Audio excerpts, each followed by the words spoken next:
Hello dear students, welcome to GDS YouTube channel. और आज हम डिस्कस करेंगे एमपी फार्मासिस्ट 2017 में जो क्वेश्चन पेपर हुआ था उसके क्वेश्चंस को हम डिस्कस करेंगे। ठीक है, तो ये क्वेश्चन पेपर बहुत अच्छा क्वेश्चन पेपर था बेटा।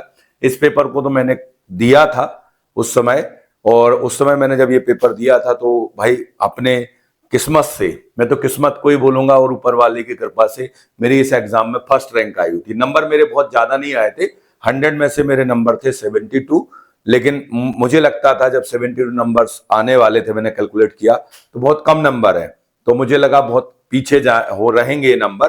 बट ऐसा नहीं हुआ, क्योंकि पेपर थोड़ा सा मतलब ऐसा था कि थोड़ा पेपर टफ था। ये मतलब ऐसा पेपर है कि फार्मासिस्ट के लेवल से देखा जाए ना तो थोड़ा सा टफ पेपर ये आया हुआ था। ठीक है, तो उस पेपर को आज हम यहाँ पे डिस्कस करने वाले हैं। यहाँ पर तो देखिए, सबसे पहले जो है ये आपका कंप्लीट एक्सप्लेनेशन के साथ हम चलेंगे। ठीक है, यहाँ पर देखिए जो आपका क्वेश्चन था फार्माकोलॉजी और रिलेटेड सब्जेक्ट के क्वेश्चंस को डिस्कस करते हैं।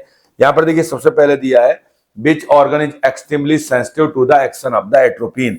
एट्रोपिन हम सभी जानते हैं बेसिकली ये अपना एंटीकोलिनर्जिक ड्रग होता है, बट एट्रोपिन के लिए सबसे ज्यादा सेंसिटिव ऑर्गन कौन सा है भाई? आपका एट्रोपिन तो हमारे ऑर्गन्स को इफेक्ट कर रहा है। अगर आप गैस्ट्रिक ग्लैंड की बात करोगे तो यहाँ से एचसीएल रिलीज को बढ़ा देगा, एचसीएल रिलीज को क्या कर देगा? कम कर देगा, क्योंकि एंटीकोलिनर्जिक है ये। ठीक है, इसके बाद स्लाइवरी ग्लैंड्स है, स्लाइवा सिक्रीशन को भी डिक्रीज करेगा, एंटी सिक्रेटरी इफेक्ट रखता है, ऑब्वियसली ड्राइनेस ऑफ माउथ इसका एडवर्स इफेक्ट होता है। यूरिनरी ब्लैडर को बेटा ये क्या करेगा? एसिटाइलकोलिन कॉन्ट्रैक्ट करेगा तो ये उसको रिलैक्स कर देगा। अब बात ये है कि भाई आपका हार्ट पे भी जाएगा, हार्ट को, क्योंकि एसिटाइलकोलिन हार्ट रेट को कम करता है तो ये हार्ट रेट को इंक्रीज कर देगा। तो एक्शंस तो सभी सही है हमारे, किसके? एट्रोपिन के। लेकिन मोस्ट सेंसिटिव वर्ड पूछा था, तो अपन सभी जानते हैं एट्रोपिन का जो एडवर्स इफेक्ट होता है that is the dryness of mouth. तो एट्रोपिन का सबसे ज्यादा जो इफेक्ट आता है वो यही आता है, that is the dryness of mouth. ठीक है, ड्राइनेस ऑफ माउथ होता है। बाकी ऐसा है गैस्ट्रिक ग्लैंड्स पे भी काम करता है, यूरिनरी ब्लैडर पे भी काम करता है, हार्ट पे भी काम करता है, लेकिन सबसे ज्यादा सेंसिटिव किसको होता है? अपने गैस्ट्रिक ग्लैंड के लिए रहता है। एट्रोपिन के बारे में याद रखना कि जैसे हमारा एट्रोपिन है, इस पे और भी क्वेश्चंस बन सकते हैं। तो एट्रोपिन अगर कोई कोग्नोसी सेक्शन से पूछे तो हमें पता है बहुत अच्छे से एट्रोपिन हमारा क्या होता है? ट्रोपेन एल्कलॉइड होता है, ये अपन जानते हैं। एट्रोपिन किसका रेशमिक मिक्सचर होता है? अपने हायोसियामीन का रेशमिक मिक्सचर होता है। एट्रोपिन को अगर अपन ब्रेक डाउन करेंगे तो इसमें ट्रोपिक एसिड प्लस क्या मिलता है? अपना ट्रोपिन मिलता है। अच्छे से याद रखना है। एट्रोपिन का ही साथी है बेटा हायोसिन कहते हैं इसको। हायोसिन को मोशन सिकनेस में दिया जाता है, ये भी क्वेश्चन आया हुआ है एग्जाम में। ठीक है, हायोसिन अगर आप बात करें तो ये भी हमारा रहता है, इसमें थोड़ा सा क्या हो जाता है? स्कोपिन प्लस ट्रोपिक एसिड रहता है। ठीक है, स्कोपिन प्लस ट्रोपिक एसिड रहता है। एट्रोपिन का अगर स्ट्रक्चर आप देखो तो ये जो रिंग होती है इस तरीके से ये रिंग रहती है उसमें एक एट्रोपिन में, तो इस रिंग को अपन लोग क्या बोलते हैं? ये ट्रोपेन रिंग कहलाती है। यहां से आपका रहता है ये सी डबल बॉन्ड ओ रहता है, यहाँ पे CH है, यहाँ पे CH2OH होता है, और यहाँ पे हमारा ये लगा रहता है। तो अगर इसका ब्रेकडाउन हम करते हैं तो यहाँ पे क्या होता है? H आ जाता है, यहाँ पे कीटोन आपका OH जुड़ जाता है तो ये ट्रोपिक एसिड बन जाता है, और यहाँ पे ये ट्रोपिन बन जाता है। ये एट्रोपिन का रहता है। अगर आप हायोसिन को बनाना चाहते तो कुछ नहीं करना, यहाँ पे 6 से 7 पोजिशन पे ये ऑक्सीजन ब्रिज लगा दोगे तो यही हमारा हायोसिन बन जाएगा, और हाइड्रोक्लोराइड प्रोडक्ट में क्या हो जाएगा? स्कोपिन प्लस ट्रोपिक एसिड हो जाएगा। तो ये आपको याद रखना है, इंपॉर्टेंट सेक्शन है बेटा। ये एग्जाम में आपको इसका क्वेश्चन मिल सकता है कोई भी एग्जाम में। ठीक है, तो इसको थोड़ा सा याद रखेंगे।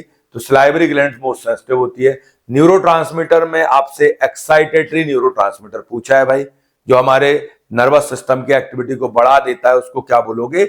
एक्साइटेटरी न्यूरोट्रांसमीटर हमसे पूछा गया है। तो यहाँ पे देखो एक्साइटेटरी न्यूरोट्रांसमीटर अपन से पूछा है, तो अपन को क्या करना है भाई? देखिए हमारा गाबा भैया तो इनिबिटरी होता है। ठीक है, गाबा हमारा इनिबिटरी होता है। जो अपने सेडेटिव अपनेटिक ड्रग्स पढ़ते हैं वो सबका मैक्सिमम यही होता है, वो गाबा के एक्शंस को बढ़ा देते हैं। Gamma amino butyric acid inhibitory होता है। ग्लूटामेट जो होता है भैया एक्साइटेटरी न्यूरोट्रांसमीटर्स होता है, अच्छे से याद रखना। गाबा जो होता है ये इनिबिटरी है, और हमारा ग्लूटामेट एक्साइटेटरी होता है। ग्लाइसिन बेटा अपना इनिबिटरी न्यूरोट्रांसमीटर है। ठीक है, ग्लाइसिन हमारा इनिबिटरी न्यूरोट्रांसमीटर है। अब अपन से तो एक्साइटेटरी पूछा, ऊपर से मैन लिख दिया उन्होंने, मैन भी लिखा हुआ है। अब डोपामिन की कहानी ये है बेटा कि जब ये D1 लाइक रिसेप्टर पे काम करता है अपने, तो ये एक्साइटेटरी होता है। और जब ये D2 लाइक रिसेप्टर पे काम करता है तो इनहिबिटरी होता है। मतलब डोपामीन पे आप दाव नहीं लगा सकते बेटा, डोपामीन पे जुआ नहीं खेल सकते, नहीं तो हार जाएंगे हम। अगर डोपामीन पे लगाओगे तो हारोगे, क्योंकि वहां पे मेन लिखा हुआ है।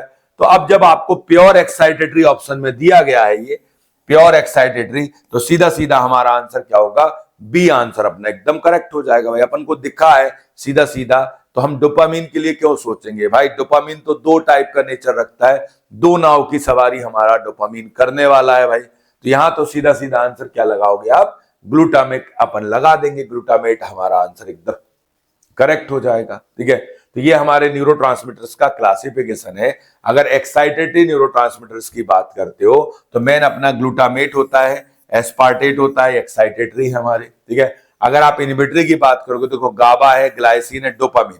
डोपामीन मेनली इनहिबिटरी होता है, थोड़ा बहुत एक्साइटेटरी एक्शन इसमें रहता है। कुछ कुछ ऐसे होते हैं दोनों टाइप के एक्शंस रखते हैं। तो ये हमारे न्यूरोट्रांसमीटर्स हैं, तो आपको याद रखना अच्छे से। अब आता है बेटा पोटेशियम आर्सेनेट सॉल्यूशन है, ठीक है, यूज टू द ट्रीटमेंट। आप बताइए, पोटेशियम आर्सेनेट सॉल्यूशन इतना खतरनाक सॉल्यूशन है बेटा ये, इसको कहां यूज करेंगे, हार्ट डिसीज में, हार्मोनल डिसऑर्डर में, या ल्यूकेमिया में, या एंटी डायबिटिक एजेंट रहेगा भाई। आप इसको भी देखो, ये क्वेश्चन ऐसा था ना बेटा, जब उस टाइम आया तो ऐसा क्वेश्चन नहीं था कि कोई पढ़ के जाता होगा बच्चा। ये एक प्रकार से अननोन टाइप का क्वेश्चन है, पता नहीं क्यों पूछ लिया गया। अब पूछा गया है तो आंसर तो देना पड़ेगा भाई। जैसे पोटेशियम आयोडाइड है, अमोनियम क्लोराइड है, एक्सपेक्टोरेंट होते हैं ये लोग हमारे, तो ऐसे इस टाइप का क्वेश्चन है ये। तो यहाँ पे जो है खतरनाक डिसीज एक ही दिख रही है बेटा अपन को, आर्सेनिक जैसा है, तो ल्यूकेमिया, ल्यूकेमिया में देते हैं अपन इसको। कहां देते हैं, ल्यूकेमिया में दिया जाता है। तो सीधा सीधा आंसर हमारा सी आंसर जो होगा इसका करेक्ट हो जाएगा, ल्यूकेमिया में देते हैं अपन इसको। ठीक है, type of the fever appears in the malaria. Malaria में कैसा फीवर आता है, रेगुलर फीवर तो आता नहीं है बेटा। मलेरिया में कभी बुखार आता है, कभी चला जाता है, टर्टियन फीवर होता है बेटा उसमें हमारा। आपका फीवर रेगुलर नहीं होता, आ जाएगा फिर चला जाएगा। ठंड दे के बुखार आता है, इसमें रेगुलर नहीं आता। तो अब रेगुलरिटी नहीं है तो उसको क्या बोलोगे, इंटरमिटेंट फीवर आता। मलेरिया देखा जाए, मलेरिया जो डिसीज है हमारी वो प्रोटोजोअल होता है। आपका प्लाज्मोडियम जो होता है वो कॉज करता है, प्लाज्मोडियम फैल्सीफेरम होता है, मलेरियाई होता है। बायबेल और ओबेक्स, बायबेल और ओबेक्स में क्या होता है, रिलैप्स ऑफ मलेरिया देखने को मिलता है, क्योंकि उनमें आपकी लिवर में एक स्टेट बन जाती है, हिप्नोजॉइट स्टेट इसको बोलते हैं। जब किसी को मॉस्किटो बाइट करता है तो सलाइवा से जो स्पोरोजॉइट्स को डिलीवर करता है, ह्यूमन बॉडी में क्या जाता है, स्पोरोजॉइट्स जाता है, वो आगे ग्रोथ करके पूरा अपने आरबीसी को अफेक्ट करता है। फीवर आना तब स्टार्ट होता है जब आरबीसी हमारी डैमेज हो जाती है। तो अगर मॉस्किटो की लाइफ साइकिल की बात करो तो जो उसका सेक्सुअल साइकिल होता है, वो इसका जो हमारा प्लाज्मोडियम की लाइफ साइकिल का बात करें तो मॉस्किटो की बॉडी में सेक्सुअल साइकिल होता है उसका, और जो आपका ह्यूमन बॉडी होती है वहां पे ए सेक्सुअल साइकिल रहता है। ये ध्यान रखना, इस पे भी क्वेश्चन आपको एग्जाम में भरदर बन सकता है। तो मलेरिया है भाई तो मॉस्किटो है। मॉस्किटो यहाँ पे वेक्टर का काम करता है, ऐसा नहीं कि हर मॉस्किटो को काटने से मलेरिया होता है। उस मॉस्किटो के काटने से मलेरिया होता है फीमेल एनाफिलिज के, जिसके स्लाइवरी ग्लैंड्स में क्या होता है, स्पोरोजॉइट्स प्रेजेंट होता है, जो किसका खून पी के आया होगा। अगर कोई मलेरिया का मरीज है, ठीक है, मलेरिया का पेशेंट है बेटा, इस मच्छर ने उसका खून पिया, क्या पिया, उसका खून पी लिया। अब जब खून पिया है तो खून में उसको मेल और फीमेल गैमेट्स मिल गए, मेल और फीमेल गैमेट्स उसको मिले।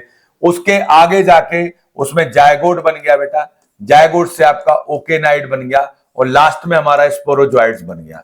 तो ये सेक्सुअल स्टेज होती है जो मॉस्किटो की बॉडी में हो गई।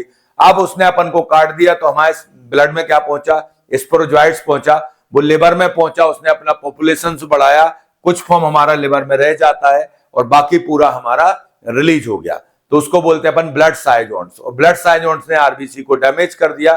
कुछ हमारे उसमें से मेल और फीमेल गैमेट्स बना लेते हैं, फिर वो काटेगा आदमी को, इसको, तो फिर चला जाएगा। ये साइकिल चलता रहता है। तो मलेरिया है। मलेरिया की दवाई की अगर बात करो तो अपन को नाम याद आता है सबसे पहले तो अपना क्विनीन का, और फिर अपना क्लोरोक्विन है। प्रोमाक्विन जो होता है ये आपके रिलैप्स ऑफ मलेरिया में दिया जाता है। जो हमारी एक्स एरिथ्रोसाइटिक स्टेज होती है ना, तो वो आपको ध्यान रखना, टेम्परेचर राइज एंड फॉल्स भाई कम ज्यादा होता रहता है, उसको बोलते हैं। ठीक है, अब आता है study carried out in the Finland has cost to do the, आपके यहाँ पे advice of the routine use hematinics because men with the high level of ferritin we are more prone to, बताइए क्या होगा चांस। ये एक research है, study की गई बेटा फिनलैंड में, और वहां देखा गया कि अगर किसी को हीमेटोनिक्स है, ठीक है, और यूज करता है और हाई लेवल हो जाता है फेरेटिन का, तो उसको कौन सा रिस्क हो सकता है। अगर आयरन अचानक से बढ़ गया है तो कौन सा रिस्क हो सकता है बेटा, हार्ट अटैक का रिस्क उसको हो सकता है। स्टडी में देखा गया था, ऐसा न्यूज आया होगा उस समय।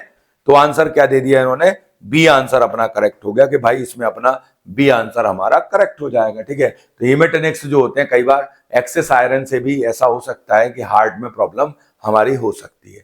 अब आता है adult dose of the doxycycline in the treatment of the cholera. Doxycycline का कैप्सूल मार्केट में आता है, कितने एमजी का आता है आपको ये बताना था। तो सिंपल यहाँ पे 200 एमजी उसका आंसर रहेगा। 200 एमजी हमारा डॉक्सीसाइक्लिन। डॉक्सीसाइक्लिन किस कैटेगरी में आता है भाई, अपने टेट्रासाइक्लिन कैटेगरी में आता है। किसमें आता है, टेट्रासाइक्लिन कैटेगरी का आता है। डॉक्सीसाइक्लिन 100 और 200 आता है, तो अपन को लगभग 200 एमजी ये देना पड़ता है, या 2 ग्राम टेट्रासाइक्लिन हमारा रहेगा, ठीक है। अब आता है बेटा which among the are use in the respiratory stimulant. Respiratory stimulant क्या होता है, देखो कार्बन डाइऑक्साइड के साथ ऑक्सीजन दे रहे हो, नाइट्रोजन के साथ ऑक्सीजन दे रहे हो, हीलियम के साथ दोगे, मतलब ये परसेंटेज का कोई रोल नहीं है। यहाँ पे एक सिंपल सा क्वेश्चन पूछ रहा है कि आपको रेस्पिरेटरी सेंटर को स्टिमुलेट करना है, तो अपन जानते हैं कार्बन डाइऑक्साइड, अगर हम अपनी सांस को रोक लेंगे ना अभी, तो अपन को अपने आप आपका रेस्पिरेटरी सेंटर स्टिमुलेट होगा, क्योंकि हमारे कार्बन डाइऑक्साइड बढ़ेगा। तो वही आंसर है बेटा, इसमें मोनोऑक्साइड तो दे नहीं सकते कभी, तो सीधा सीधा आंसर क्या होगा, अपना ए आंसर करेक्ट हो जाएगा। इजी क्वेश्चन था।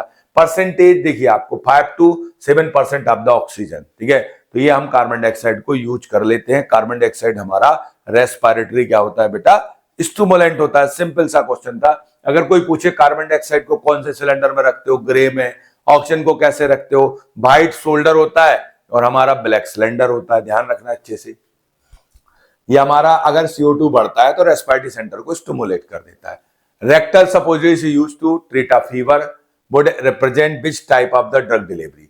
भाई अपन रेक्टल सपोजिटरीज की बात करें तो क्या कहलाएगा, enteral and local, parenteral and local. देखो पेरेंटल तो हो नहीं सकता, पेरेंटल का मतलब क्या होता है, अदर देन द GIT। अगर अपन माउस से भी यूज करते हैं और रेनल रूट से भी यूज करते हैं तो that is the not a parental, उसको पेरेंटल नहीं बोलते। अदर देन इंट्रल मतलब अपने GIT के अलावा कहीं और से दे रहे हो तो दैट इज द पेरेंटल, ठीक है। तो एंट्रल तो लोकल है भाई, फीवर है तो ये लोकल इफेक्ट से थोड़ी खत्म करेगा, ठीक है। पेरेंटल सिस्टमिक तो बात तो सही है, लेकिन पेरेंटल लिखा है। अब यहाँ पे एंट्रल मतलब हमारा रेक्टल रूट है और फीवर खत्म करना है तो आपको सिस्टमिक तो देना ही पड़ेगा भाई, ब्लड में तो ड्रग को जाना ही पड़ेगा ना। सिस्टमिक का मतलब होता है ब्लड में ड्रग को पहुंचाने के बाद काम कराना। और अगर आपसे लोकल का कोई पूछेगा तो जहां हमने ड्रग को अप्लाई किया वो वही काम करती है, तो उसको बोलते हैं अपन लोकल। जहां हमने ड्रग को अप्लाई किया वो वही काम करती है, उसको क्या बोलते हैं अपन लोग, लोकल बोलते हैं, उसको हम बोलते हैं लोकल, ठीक है। तो यहां से सिंपल सी चीज है, आपको ध्यान रखना है कि जो आपका यहां पे इफेक्ट है, ठीक है, इफेक्ट अगर बात करो तो आपसे, क्योंकि ब्लड में जाने के बाद काम कराना, फीवर कम कराना है और रेक्टल रूट से देना है, तो आंसर क्या आएगा, डी आंसर हमारा करेक्ट होगा। तो सीधा सीधा आंसर क्या है बेटा अपना, डी आंसर हमारा करेक्ट हो गया, ठीक है। तो ये ध्यान रखना अच्छे से। अब आता है बेटा ड्रग आपका nomenclature, the stem tricin is used in. बताइए किसमें ऐसे नॉमेनक्लेचर में आते हैं, ठीक है। एंटी माइग्रेन में आता है, ठीक है, या फिर हमारी एंटी डिप्रेसेंट में आता है, एट्रोपिन में आता है, एंटीबायोटिक्स में आता है। बताइए किस में आते हैं, ऐसे टर्म्स किस में आते हैं। आपका कोई क्लासिफिकेशन है आपके पास ऐसा फार्माकोलॉजी में जिसमें ऐसा नॉमेनक्लेचर में ये ट्रेसिन वगैरह नाम आता हो। बताइए एंटी माइग्रेन है हमारा, या हमारी एंटी डिप्रेसेंट ड्रग है कोई, या एट्रोपिन डेरिवेटिव्स है, या एंटीबायोटिक है। बताइए किसमें ऐसा नाम आता होगा। कोई नाम आप लिखते हो तो उसमें ऐसा नाम रहता है बेटा, तो आप बता सकते हो ऐसा नाम हमारे एंटीबायोटिक में है। जैसे आप एक नाम भी लिख लो, यहाँ पर आपने बेसिट्रेसिन लिख लिया, तो ये इस तरीके से हमारा जो आंसर होगा सीधा सीधा डी आंसर हमारा सही होगा। एक्टिनोमाइसिन डी हो गया, ये हो गया, डी एक्टिनोमाइसिन हो गया। तो बहुत सारे हमारे ट्रिसिन जो वर्ड है ये और भी जगह मिल सकता है, ऐसा नहीं कि इसी में मिलेगा, कई जगह मिल सकता है, ठीक है। तो ट्रिसिन जो वर्ड है ये साइटोटॉक्सिक एजेंट को भी इंडिकेट करता है, ठीक है, और स्टेम भी लिखा है, तो वो जो बेसिकली इंडिकेशन हो रहा है एक्टोटोमाइसिन का है। बट यहाँ पे देखिए ट्रिसिन वर्ड तो आपके कोई भी और एंटीबायोटिक में भी मिल सकता है, ऐसा नहीं है, ठीक है। तो आपको ध्यान रखना है यहाँ पे डी एक्टिनोमाइसिन अपना आंसर है, और एक्सप्लेनेशन में ठीक है ये दिया है, बट वो एंटीबायोटिक को टर्म हमारा इंडिकेट करता है, ध्यान रखना है। अब आता है what is the role of the misoprostol. Misoprostol बेटा प्रोस्टाग्लैंडिन आपका एनालॉग होता है, ठीक है। Help to prevent the ulcer induced by the NSAID. बात तो सही हो सकती है क्योंकि एंटी अल्सर प्रॉपर्टी भी होती है इसमें। कॉज द कॉन्स्टिपेशन, ऐसा कुछ डायरेक्ट नहीं है। Does not inhibit the acid secretion, ठीक है, एंटी सिक्रेटरी इफेक्ट भी रहता है इसमें, ठीक है। Delay the labour in the pregnant women, बेटा लेबर डिले नहीं करता, लेबर को बढ़ाता, यूट्रस को कॉन्ट्रैक्ट करेगा, तो ये नहीं होगा। तो आपका आंसर बिल्कुल, हमारा जो आंसर होगा वो ए आंसर एकदम करेक्ट है, क्योंकि मीसोप्रोस्टॉल है, प्रोस्टाग्लैंडिन का एनालॉग है बेटा, लेबर पेन को तो बढ़ाएगा, ठीक है, ऊपर से ये कॉन्ट्रैक्शन वाला है तो यूट्रस को तो कॉन्ट्रैक्ट करेगा। तो यहां सीधा सीधा है कि मीसोप्रोस्टॉल अपने आपके जो एसिड एसिड सिक्रेशन को भी कम करता है और अपने अल्सर प्रोटेक्टिव एक्शन भी रखता है। तो दोनों काम होते हैं इसके पास, एंटी सिक्रेटरी भी होता है, तो इसलिए सी ऑप्शन अपन का गलत दिया है, तो अपना आंसर ए एकदम करेक्ट होगा, ठीक है। ये मीसोप्रोस्टॉल जो होता है अच्छे से याद रखना, मीसोप्रोस्टॉल जो है ये प्रोस्टाग्लैंडिन E1 का एनालॉग होता है, अच्छे से याद है। पेप्टिक अल्सर में इसको यूज करते हैं, और प्रोस्टाग्लैंडिन E1 जैसे अल्प्रास्टोडिल आता है बेटा, ये सिल्डेनाफिल के साथ इरेक्टाइल डिस्पनिंग में देते हैं, ठीक है। प्रोस्टाग्लैंडिन आपका जेमीप्रोस्ट भी आता है, तो ये आपकी प्रेगनेंसी वगैरह में यूज करते हैं। प्रोस्टाग्लैंडिन E1 मीसोप्रोस्टॉल अबॉर्शन में यूज करते हैं बेटा। मीपोप्रोस्टोन की जो एमटीपी किट आती है उसमें एक गोली हमारी रहती है मीपोप्रोस्टोन रहती है 100 mg की, बाकी हमारी 4 गोलियां किसकी रहती हैं, मीसोप्रोस्टॉल की रहती है, क्योंकि यूट्रस को कॉन्ट्रैक्ट करके इंड्यूस कर देते हैं मेंस्ट्रुएशन को, तो याद रखना है। ये कुछ हमारे लेंटोप्रास देखो ग्लूकोमा में दिया जाता है बेटा, प्रोस्टाग्लैंडिन F2 अल्फा एनालॉग होता है लेंटोप्रास। तो ये कुछ नाम है, जैसे मीसोप्रोस्टॉल है E1 का एनालॉग होता है, लेंटोप्रास्ट प्रोस्टाग्लैंडिन F2 अल्फा का एनालॉग होता है। इनको सभी बच्चों को अच्छे से याद रखना है, इनको बढ़िया तरीके से आपको याद रखना है, ठीक है। आगे बात करते हैं, विच of the following is a plasminogen activator. Plasminogen activator कौन है? प्लाज्मोजन एक्टिवेट होगा बेटा तो प्लाज्मिन बनेगा, ठीक है, प्लाज्मिन एक्टिवेट होगा तो प्लाज्मिन बनेगा। और प्लाज्मिन क्या करेगा बताइए, है किसी को मालूम? प्लाज्मिन का एक्टिवेटर पूछा है आपसे, ठीक है, तो अपना प्लाज्मिन को जो एक्टिवेट करेगा, और जब प्लाज्मिन एक्टिवेट होगा तो आपका फाइब्रिन नहीं बचेगा बेटा, ठीक है, फाइब्रिन हमारा बच नहीं पाएगा, ठीक है। तो जो प्लाज्मिन को एक्टिवेट करते हैं वो फाइब्रिनोलाइटिक ड्रग कहलाते हैं, ठीक है। तो मतलब अगर प्लाज्मिन रहेगा तो फाइब्रिन नहीं रहेगा, फाइब्रिन मतलब ब्लड क्लॉट है, तो इनको फाइब्रिनोलाइटिक ड्रग बोलते हैं। इसमें काइनेज रहता है, स्टेप्टोकाइनेज, यूरोकाइनेज, एटिप्लेज। एंटी फाइब्रिनोलाइटिक क्या होते हैं? प्लाज्मोजिन को इनहिबिट करते हैं। तो इसमें एप्सिलॉन हो गया, अमाइनो कैप्रोइक एसिड जो एप्सिलॉन है हमारा अमाइनो कैप्रोइक एसिड, ये आपके ब्लीडिंग को रोकते हैं और ये हमारे ब्लड को यूनिफॉर्मली फ्लो कराते हैं। तो देखो इनका जो साथी है वो एंटीकोगुलेंट है, इनका साथी एंटीकोगुलेंट है और इनका साथी क्या है? कोगुलेंट है, ठीक है। ये ब्लड को रोकते हैं बहने से, ठीक है। दो ऑप्शन है हमारे पास, देखिए इस चीज को अच्छे से समझ लो। ब्लड वाले टॉपिक में अपन हमेशा परेशान रहते हैं कि सर इसमें हमें हमेशा कंफ्यूजन होता है। देखो बिल्कुल कंफ्यूजन की कोई बात ही नहीं है। आप ये बताइए, हमारे पास जो ड्रग्स हैं, ठीक है, अपने पास दो ऑप्शन चलते हैं भाई। जैसे अगर आप चाहते हो कि ब्लड का फ्लो यूनिफॉर्म हो, ब्लड का क्या हो? फ्लो यूनिफॉर्म हो, वो हमें कहां कराना है बेटा? हमको ब्लड वेसल्स के अंदर कराना। यहां ब्लड वेसल्स के अंदर हमारा ब्लड का फ्लो क्या हो? यूनिफॉर्म हो, ठीक है। तो इसके लिए हमारे पास दो ड्रग हैं। इसके लिए हमें ऊपर वाले ने बना के दिया है एंटीकोगुलेंट। हेपेरिन होता है ना अपना एंटीकोगुलेंट, ये एंटीकोगुलेंट हेपेरिन या और कोई भी एंटीकोगुलेंट, हमारा इनका पर्पस ये होता है कि अननेसेसरी क्या ना बने, आपका ब्लड क्लॉट ना बने, हमारा फ्लो क्या हो? यूनिफॉर्मली फ्लो होता रहे। तो उसके लिए एंटीकोगुलेंट है। उसके बाद अगर प्लेटलेट्स क्लॉट बनाने में कर रहे हैं थोड़ा सा अननेसेसरी, तो एंटी प्लेटलेट्स अपन यूज कर लेते हैं, एस्पिरिन वगैरह। तो इनका पर्पस क्या है इन ड्रग्स का? कि हमारी ब्लड वेसल्स के अंदर यूनिफॉर्मली ब्लड फ्लो होता रहे। मान लो अगर कोई ब्लड वेसल्स है, यहां पे ये फाइब्रिन का क्लॉट अब बन गया है। अब बेटा देखो फाइब्रिन का क्लॉट बन चुका है, अब तुम एंटीकोगुलेंट दोगे तो नेक्स्ट क्लॉट नहीं बनने देंगे, एंटीप्लेटलेट दोगे तो नेक्स्ट क्लॉट नहीं बनेगा। लेकिन अभी जो बन गया है उसको डिजोल्व कैसे करोगे? तो उसके लिए हम यूज करते हैं फाइब्रिनोलाइटिक ड्रग। फाइब्रिनोलाइटिक ड्रग्स अभी देखा अपन ने, स्टेप्टोकाइनेज वगैरह, तो ये रहते हैं हमारे, समझ गए? तो ये हमारे क्लॉट को डिसॉल्व कर देंगे। इनको थ्रोम्बोलाइटिक भी बोल सकते हो। तो अंतर ये है कि फाइब्रिनोलाइटिक मतलब हमारा जो क्लॉट डिसॉल्व करेंगे वो फाइब्रिनोलाइटिक ड्रग्स हैं, ठीक है। अब दूसरा ऑप्शन है भाई, अपन को बाउंड हो गया, चोट लग गई, यहां से ब्लड हमारा बह रहा है नेसेसरी, ठीक है, चोट के कारण, तो उसको रोकने के लिए अपन क्या देते हैं? कोगुलेंट को दे देते हैं बेटा। कोगुलेंट क्या करेगा? हमारे क्लॉट फॉर्मेशन को बढ़ाता है, क्लॉट फॉर्मेशन को बढ़ा देगा, ठीक है। और अगर मान लो हमारा क्लॉट जो बना है उस क्लॉट को मजबूत करना है भाई अच्छे से, कि वो बहुत देर तक बना रहे, तो उसको बोलोगे अपन फाइब्रिन स्टेबलाइजिंग ड्रग। क्या बोलोगे? फाइब्रिन स्टेबलाइजिंग ड्रग या एंटी फाइब्रोलाइटिक बोलेंगे, एंटी फाइब्रोलाइटिक ड्रग, जिसमें हमारा ट्रिनिक्सा आता है, एप्सिलॉन अमाइनो कैप्रिक एसिड आता है। तो ये 5 ड्रग हैं। तो ये क्या होता है, बच्चा बहुत इनमें कंफ्यूज रहता है। तो हैं बहुत सरल चीजें ये, इनको अच्छे से आपको ध्यान रखना है, ये बहुत आपके काम आने वाली चीज है। तो यहाँ पे जैसे क्वेश्चन में उन्होंने क्या पूछा आपसे, यहां से पूछा है कि प्लाज्मोजिन को एक्टिवेट करेगा, दैट इज द फाइब्रोलाइटिक ड्रग। तो उसमें जो आंसर होगा स्ट्रेप्टोकाइनिन, अपना आंसर एकदम करेक्ट था। ट्रिनिक्सिमिक एसिड तो बेटा अपना क्या है, एंटी फाइब्रोलाइटिक ड्रग है, फाइब्रिन स्टेबलाइजिंग है, ये भी फाइब्रिन स्टेबलाइजिंग है, ठीक है। तो डोनिपेजिल गैलेंटामीन, ये तो हमारा अल्जाइमर डिसीज का ड्रग है बेटा, इसका कोई संबंध ही नहीं है यहाँ से, ठीक है। अगला क्वेश्चन था hydroxocobalamin use in the antidote for the, भाई अपन कई बार हमारे हाइड्रोक्सीकोबालामिन कोबाल्ट कंटेनिंग विटामिन B12 का मॉडिफाइड फॉर्म होता है, इसको किसकी पॉइजनिंग में देते हैं, इसको साइनाइड पॉइजनिंग में देते हैं। देखो साइनाइड पॉइजनिंग में वैसे तो अपन सिंपली सबसे पहले तो यूज करते हैं सोडियम नाइट्राइड को, ठीक है, ये अपन ने दे दिया सोडियम नाइट्राइड। तो ये क्या करता है, हमारे जो आयरन है, जो फेरस फॉर्म है, इसको फेरिक में कन्वर्ट कर देता है, इसको कहते हैं अपन मीथ हीमोग्लोबिनिया। साइनाइड इससे बाइंड नहीं करता, और फिर साइनाइड को निकालने के लिए अपन सोडियम थायोसल्फेट दे देते हैं। ये एंटीडोट होते हैं साइनाइड पॉइजनिंग के। इसके अलावा हाइड्रोक्सीकोबालामिन भी हमारे साइनाइड पॉइजनिंग में एज अ एंटीडोट काम करता है, ठीक है, ये याद रखना, इसमें एज अ एंटीडोट वो हमारा काम कर लेता है। तो आपको याद रखना उसमें भी वो हमारा एज एंटीडोट काम करेगा। तो आंसर अपना एकदम क्या होगा, बिल्कुल करेक्ट बेटा ये होगा। बोटुलिज्म अपन जानते हैं, बोटुलिज्म टॉक्सिन बढ़ जाता है, तो इसके कारण क्या होता है, अपने एसिटाइल कोलिन का रिलीज इनहिबिट हो जाता है।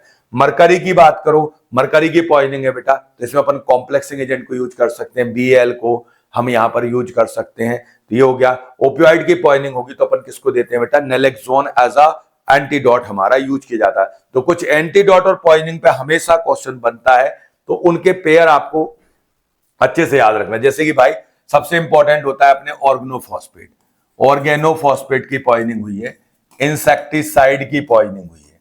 अगर ऑर्गेनोफॉस्फेट और इंसेक्टिसाइड की पॉइजनिंग हुई है तो उसके लिए प्रालिडॉक्सिन दिया जाता है, पाम का इंजेक्शन देते हैं, एट्रोपिन भी देते हैं। एट्रोपिन वहां पे सपोर्ट करता है, सिम्टोमेटिक कंट्रोल करता है, ठीक है। अगर मान लो कार्बामेट्स की पॉइजनिंग बस हुई है, ध्यान से सुन लेना, कार्बामेट्स की पॉइजनिंग हुई है तो केवल एट्रोपिन को देना पड़ता है, वहां पे पाम का कोई काम नहीं, क्योंकि वो फॉस्फेट ग्रुप को रिमूव करता है। जब फॉस्फेट है ही नहीं तो जरूरत ही नहीं है उसकी। अगर मान लो कभी एट्रोपिन की पॉइजनिंग हो जाए, धतूरा खा लिया किसी ने, एट्रोपिन पॉइजनिंग हो जाएगी तो फाइसोस्टिग्मीन को बुलाया जाता है, फिर उसका एंटीडोट क्या होता है, फाइसोस्टिग्मीन होता है।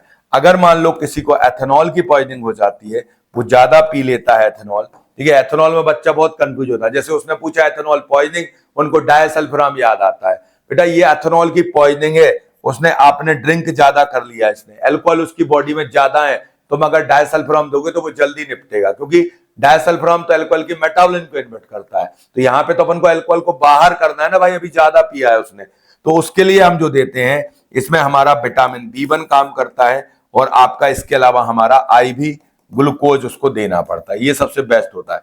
देखो यहाँ अल्कोहल में बच्चा कंफ्यूज होता है। देखो अल्कोहल विथड्रॉइंग ड्रग अलग होती है, अल्कोहल विथड्रॉइंग ड्रग वो होती है कि जिसको खाने के बाद व्यक्ति अल्कोहल नहीं पिएगा, तो वो है हमारी डायसल्फिराम। डायसल्फिराम जो है अल्कोहल विथड्रॉइंग ड्रग है, क्योंकि अल्कोहल के मेटाबॉलिज्म को इनहिबिट करता है, एस्टेल्डिहाइड इकट्ठा हो जाता है, तो वो अल्कोहल नहीं पीता, उसको लगता है कि प्रॉब्लम जो हो रही है हमारी बॉडी में अल्कोहल के कारण हो रही है, तो ये अल्कोहल विथड्रॉइंग ड्रग है। एक और ड्रग होती है बेटा अल्कोहल के विथड्रॉ सिम्टम्स को कंट्रोल करेगी, जो भाई किसी व्यक्ति ने अल्कोहल पीना अचानक से बंद कर दिया, अब अपन को तो मजाक लगता है उसने पीना बंद कर दिया, अब जब वो पीना बंद करेगा तो उसको क्रेविंग होगी, उसको सिम्टम्स आएंगे, तो वो फिर जाके पिएगा। तो अगर हम कोई ऐसी ड्रग दे दें कि उसको अल्कोहल के विथड्रॉ सिम्टम्स ना आए, उसके लिए डिपेंडेंस ना हो, तो उसके लिए हम जो यूज करते हैं एकॉम्प्रोस्टेट को देते हैं। एकॉम्प्रोस्टेट हमारा NMDA रिसेप्टर एंटागोनिस्ट होता है। तो अल्कोहल में ध्यान रखना अच्छे से भाई। और अगर मेथनॉल पॉइजनिंग होती है, मेथनॉल कोई पी लेता है पॉइजनस अल्कोहल, तो उसमें आपका फॉर्मिपेजोल दिया जाता है, और फिर उसको एथेनॉल कहते हैं, भैया हम पिलवाएंगे तुम्हें एथेनॉल। डॉक्टर कहता है तुमको हम IV एथेनॉल पिलवाएंगे, तो क्या होगा, मेथनॉल का मेटाबॉलिज्म थोड़ा सा स्लो हो जाएगा, एथेनॉल अपना काम करेगा, तो मेथनॉल का poisonous metabolite formic acid formaldehyde कम बनेंगे। तो ये ऑप्शंस होते हैं, इसके अलावा मान लो किसी को अगर पॉइजनिंग हो जाती है लेड की, तो ईडीटीए हमारा काम करता है। अगर मान लो इसके बाद लेड की पॉइजनिंग है, कॉपर की पॉइजनिंग है, मैग्नीशियम की पॉइजनिंग है, तो इसमें अपना पेनिसिलामीन काम करता है। आयरन की पॉइजनिंग हो जाती है तो डेस्पेरोक्सामीन हमारा काम करता है। ठीक है, ये याद रखना। अगर किसी को हेपेरिन की पॉइजनिंग होती है तो प्रोटामीन सल्फेट दिया जाता है। अगर मान लो किसी की वॉरफेरिन की पॉइजनिंग होती है तो विटामिन के दिया जाता है। पैरासिटामोल की पॉइजनिंग होती है तो उसके केस में हम एसिटाइल सिस्टीन म्यूकोमिस्ट को यूज करते हैं। तो ये हमारी कुछ इंपॉर्टेंट पॉइजनिंग है जिनके क्वेश्चन आपको एग्जाम में मिल सकते हैं, तो इनको अच्छे से तैयार रखो। यूनिवर्सल एंटीडोट क्या होता है? जिंक ऑक्साइड या मैग्नीशियम ऑक्साइड होता है, इसके साथ टेनिक एसिड होता है और हमारा चारकोल होता है। तो चारकोल जो होता है जनरली एडजॉर्प्शन शो करता है पॉइजन्स का, इसको अपन कई बार यूनिवर्सल एंटीडोट भी बोल देते हैं। तो ये अच्छे से याद रखेंगे बेटा सभी लोग। तो यहाँ पर अगला क्वेश्चन है बेटा, मोस्ट कॉमन चाइल्डहुड मेलिग्नेंसी, बच्चों को कैंसर हो जाता है कई बार, वो कौन सी है? AML होता है, ALL होता है, CML होता है या CLL होता है? तो उसमें जो आंसर आता है एक्यूट लिम्फोब्लास्टिक ल्यूकेमिया। ये छोटे बच्चों में कई बार देखने को मिल जाता है। ये हमारा एक कॉमन फॉर्म है जो छोटे बच्चों में देखने को मिलता है, तो ध्यान रखना है। आगे बात करते हैं, नेक्स्ट क्वेश्चन है, vomiting should not be induced in the treatment of, कौन से ट्रीटमेंट में वोमिटिंग नहीं होती? Warfarin poisoning. ठीक है, अपन को वोमिटिंग नहीं करानी है, ध्यान रखना। अपन देखिए जनरली पॉइजनिंग होती तो लोग क्या कहते हैं, अगर कुछ ओरल रूट से अपन ने खा लिया उल्टा सीधा तो कहेंगे भैया वोमिटिंग कर दो निकल जाएगा। बात भी सही है भाई, एक जनरल ट्रीटमेंट है ये वोमिटिंग करा देना। लेकिन किसके केस में हमारा वोमिटिंग नहीं कराना है? अपन को वोमिटिंग किसके केस में नहीं कराना? हमें वोमिटिंग किसके केस में नहीं कराना, ये बताइए। हमको वोमिटिंग किसके केस में नहीं कराना? अगर मान लो अपन को वोमिटिंग किसके केस में नहीं कराना है, हमें याद रखना है कि अगर मान लो अपन ने एसिड पिया है, मिट्टी तेल पिया है, कोई ऐसी चीज है जो हमारे लिए जीआईटी को जला सकती है, तो बेटा वो अंदर चली गई जला के, तुम बाहर फिर निकालोगे फिर जला देगी। तो कोरेसिव के लिए वोमिटिंग नहीं कराते अपन, बाकी सबको करा सकते हो, एट्रोपिन को निकलवाओ, इनको निकलवाओ, सबको निकलवाओ, लेकिन कोरेसिव के लिए नहीं भाई। अब अंदर चला गया है, तुम दोबारा बाहर बुलाओगे और जल जाएगी स्किन। ठीक है, तो कोरेसिव के लिए अपन वोमिटिंग नहीं कराएंगे, ये ध्यान रखना। ठीक है, कोरेसिव के लिए। अब आता है main adverse effect of the salbutamol. Salbutamol का एडवर्स इफेक्ट बताना। देखो सॉल्ब्यूटामॉल के बारे में अगर हम बात करें तो अच्छी ड्रग है ये। ठीक है, ये अपना बीटा-2 का एगोनिस्ट होता है। ठीक है, बीटा-2 एगोनिस्ट है बेटा, ये आपका बीटा-2 एगोनिस्ट है, ब्रोंकोडायलेटर है, वैसोडायलेटर होता है। ठीक है, ये ब्लड ग्लूकोज लेवल को बढ़ाता है, ये सब चीजें इसकी हैं। तो देखो ब्रेडिकार्डिया हार्ट ब्लॉक से ज्यादा इसका संबंध है नहीं, क्योंकि ये आपका हार्ट की बात होती है अपनी किसमें, बीटा-1 में, और वैसे भी ये तो एगोनिस्ट है तो सवाल ही पैदा नहीं होता। नौसिया वोमिटिंग कोई बहुत बड़ा नहीं है। डायरिया एंड हाइपोटेंशन, ये हाइपोटेंशन में थोड़ा सा अपन जा सकते हैं। अब इसके अलावा इसमें एक और चीज होती है, ट्रेमर्स आते हैं बेटा, बहुत ज्यादा ट्रेमर्स आते हैं। सबसे बड़ा बीटा-2 एगोनिस्ट का एडवर्स इफेक्ट होता है, ट्रेमर्स आने लग जाते हैं। क्यों? क्योंकि बीटा-2 एगोनिस्ट है भाई। ठीक है, तो ये आपका ट्रेमर्स कॉज करता है। ठीक है, तो ट्रेमर्स देखने को बहुत मिलते हैं। ट्रेमर्स मतलब कोई खा लेगा तो हाथ पैर कपने लग जाते हैं। ठीक है, तो अब इस हिसाब से यहाँ पे आंसर हमारा एकदम करेक्ट क्या होगा, डी आंसर होगा। हम पर्सनली बता रहे, एक बार भाई मैंने कप सिरप पी लिया थोड़ा सा ज्यादा तो मैं हाथ पैर कपने लग जाते हैं, ट्रेमर्स कहलाता है बेटा। तो इसमें ट्रेमर्स आते हैं हमारे, तो ये ध्यान रखना है, ये याद रखना बीटा-2 का इंपॉर्टेंट एडवर्स इफेक्ट है।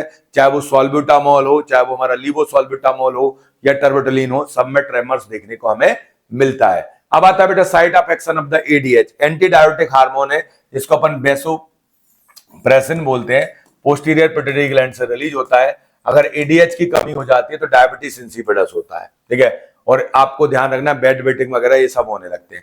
तो प्रॉक्सिमल ट्यूब्यूल पे तो नहीं करता बेटा ये काम, असेंडिंग पे भी नहीं करता, डिसेंडिंग, ये जो काम करता है कलेक्टिंग डक्ट पे। वहीं पे बेटा अपने जो पोटेशियम स्पेरिंग डायोटिक्स होते हैं, एल्डोस्टेरोन एंटागोनिस्ट हो गया, ट्राइमेट्रिन एमिलोराइड, वो सब कलेक्टिंग डक्ट पे करते हैं। इस एडीएच का एक एंटागोनिस्ट होता है टोलवैप्टेन।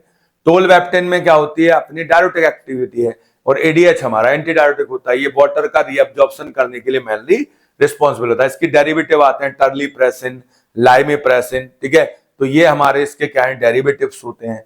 तो ये आपको ध्यान रखना, एडीएच अगर कम हो जाए तो बीमारी कौन सी हो जाती है, डायबिटीज इंसिपिडस हमारा हो जाता है। ध्यान रखना अच्छे से। तो इसका आंसर क्या होगा, डी आंसर हमारा करेक्ट होगा।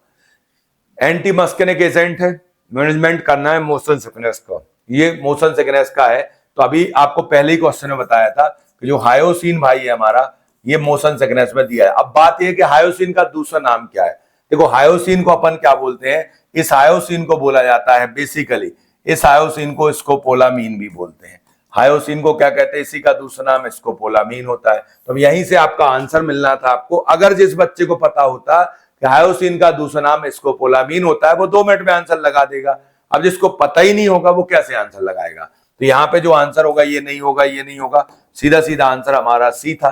तो आपको फिर से मैं बता देता हूं, ये 6 नाम इनको अच्छे से याद रखो, इन पे क्वेश्चन आता है। एक ही पेपर में देखो 2 क्वेश्चन है इसके, तो आपको यहां याद रखना। जैसे अपन ने क्या करना है, एक तरीका मैं बताता हूं।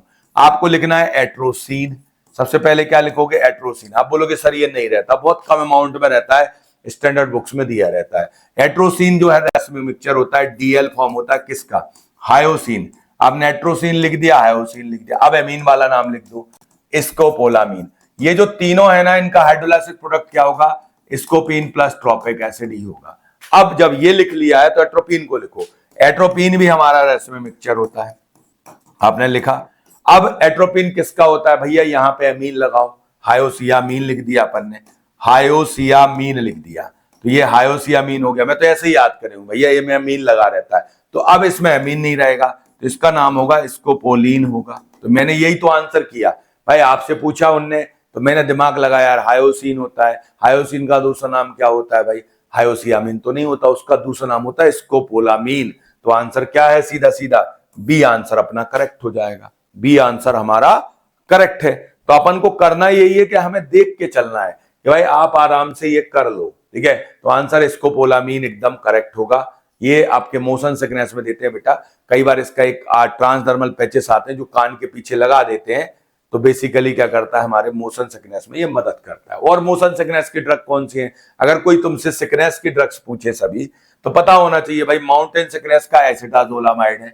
अगर आपसे कोई सी सिकनेस पूछता है तो उसके लिए मैग्नीशियम सल्फेट है। अगर आपसे मोशन सिकनेस पूछा जाता है तो हायोसिन है हमारा। इसके अलावा आपका अपन क्लोरोप्रोमाजिन को भी दे सकते हैं। और अगर मॉर्निंग सिकनेस का पूछेगा तो डॉक्सिलामीन है हमारा, डाइसाइक्लोमिन है, ये यूज होते हैं। तो पूछ लेते हैं कई बार। अब एलएसडी का फुल फॉर्म तो कोई भी बता देगा बेटा, ठीक है। लाइसर्जिक एसिड आपका क्या होगा, डायस्टर होगा, डायस्टर नहीं, डाइथाइलमाइड होता है, नहीं भाई। क्वेश्चन थोड़ा सा कठिन है, उनने सब में एलएसडी फुल फॉर्म दे दिए। अब जिसको स्पेसिफिक पता होगा, एलएसडी मतलब भांग चरस गांजे से मिलता है, तो ये जो होता है लाइसर्जिक एसिड डाइथाइलमाइड होता है। लाइसर्जिक एसिड डाइथाइलमाइड होता है। थोड़े से ऑप्शंस इस पेपर में टफ है, ठीक है। ऑप्शंस के कारण पेपर टफ था क्योंकि दूर दूर ऑप्शंस दिए गए थे।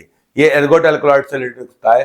Poisoning can cause the mydriasis. देखो पॉइजनिंग पे तीसरा क्वेश्चन इस पेपर में, पॉइजनिंग का क्वेश्चन है, कौन सी पॉइजनिंग में माइडियासिस होता है। माइडियासिस का मतलब ये होगा कि पिपल साइज बढ़ेगा, मतलब आपकी एंटी कोलिनर्जिक एक्शंस डोमिनेंट रहने वाले हैं, ठीक है। तो एंटी कोलिनर्जिक एक्शंस बढ़ेंगे भाई, मतलब सीधी सी कहानी है कि एट्रोपिन की पॉइजनिंग होने वाली है भाई, ठीक है। तो निकोटीन होगा नहीं, फेनेटोइन होगा नहीं। ऑर्गेनोफॉस्फेट, ऑर्गेनोफॉस्फेट में तो बेटा एसिटाइल कोलिन बढ़ता है, तो इसमें उल्टा होगा, मायोसिस होगा, तो ये नहीं हो सकता। तो सीधा सीधा आंसर होगा धतूरा। धतूरा अगर है तो धतूरा से अपन का एट्रोपिन बढ़ेगा। और एट्रोपिन पॉइजनिंग में किसको देते हैं अपन ने बात की थी, किसको देते हैं, फाइसोस्टिग्मीन को देते हैं। अगर हमारा एट्रोपिन का पॉइजनिंग है तो अपन किसको देते हैं, फाइसोस्टिग्मीन को देते हैं। तो सीधा सीधा आंसर हमारा भाई ये यहाँ पे डी आंसर अपना एकदम करेक्ट था, ठीक है। ध्यान रखना अच्छे से। आगे बात करते हैं drug of choice for the organophosphate poisoning. अभी बताया देखो 4 से 5 क्वेश्चन पॉइजनिंग के केवल, आप पढ़ लेना बेटा अच्छे से। पॉइजनिंग, ऑर्गेनोफॉस्फेट पॉइजनिंग में कौन सी ड्रग दी जाती है, ड्रग ऑफ चॉइस है बेटा। अब यहां पर देखो ये तो देंगे तो और दिक्कत हो जाएगी, एसिटाइल कोलिन को बढ़ाने वाला है ये। अपन को ऐसे ड्रग देना जो एसिटाइल कोलिन को, ये अपोजिट है, एंटागोनिस्ट, ये कम करेगा। फाइसोस्टिग्मीन बढ़ा देगा, ये सब बढ़ा देंगे। तो इसका आंसर हमारा क्या होगा, एट्रोपिन होगा। लेकिन अगर इसी में डी ऑप्शन में बेटा पाम दे दिया जाए और फिर तुमसे कोई पूछे, पाम भी दे दिया, एट्रोपिन भी दे दिया, दोनों ऑप्शन सही है, फिर ऐसे केस में हमें आंसर क्या लगाना पड़ेगा, प्रालिडॉक्सिम लगाना पड़ेगा, ठीक है। तो वो क्योंकि कोलिनेस्टर एंजाइम को रीएक्टिवेट करता है, रीएक्टिवेट करता है, तो फिर पाम अपना मेन हो जाएगा, एट्रोपिन भी सही होगा, बट पाम मेन हो जाएगा। लेकिन ऑप्शन ही नहीं था ऐसा, ठीक है। तो आपको अगर कोलिनर्जिक ड्रग्स की पॉइजनिंग हुई है भैया, ठंड लगेगी तो गर्मी में जाओगे, गर्मी लगेगी तो ठंडे में जाओगे, सीधी सी बात है।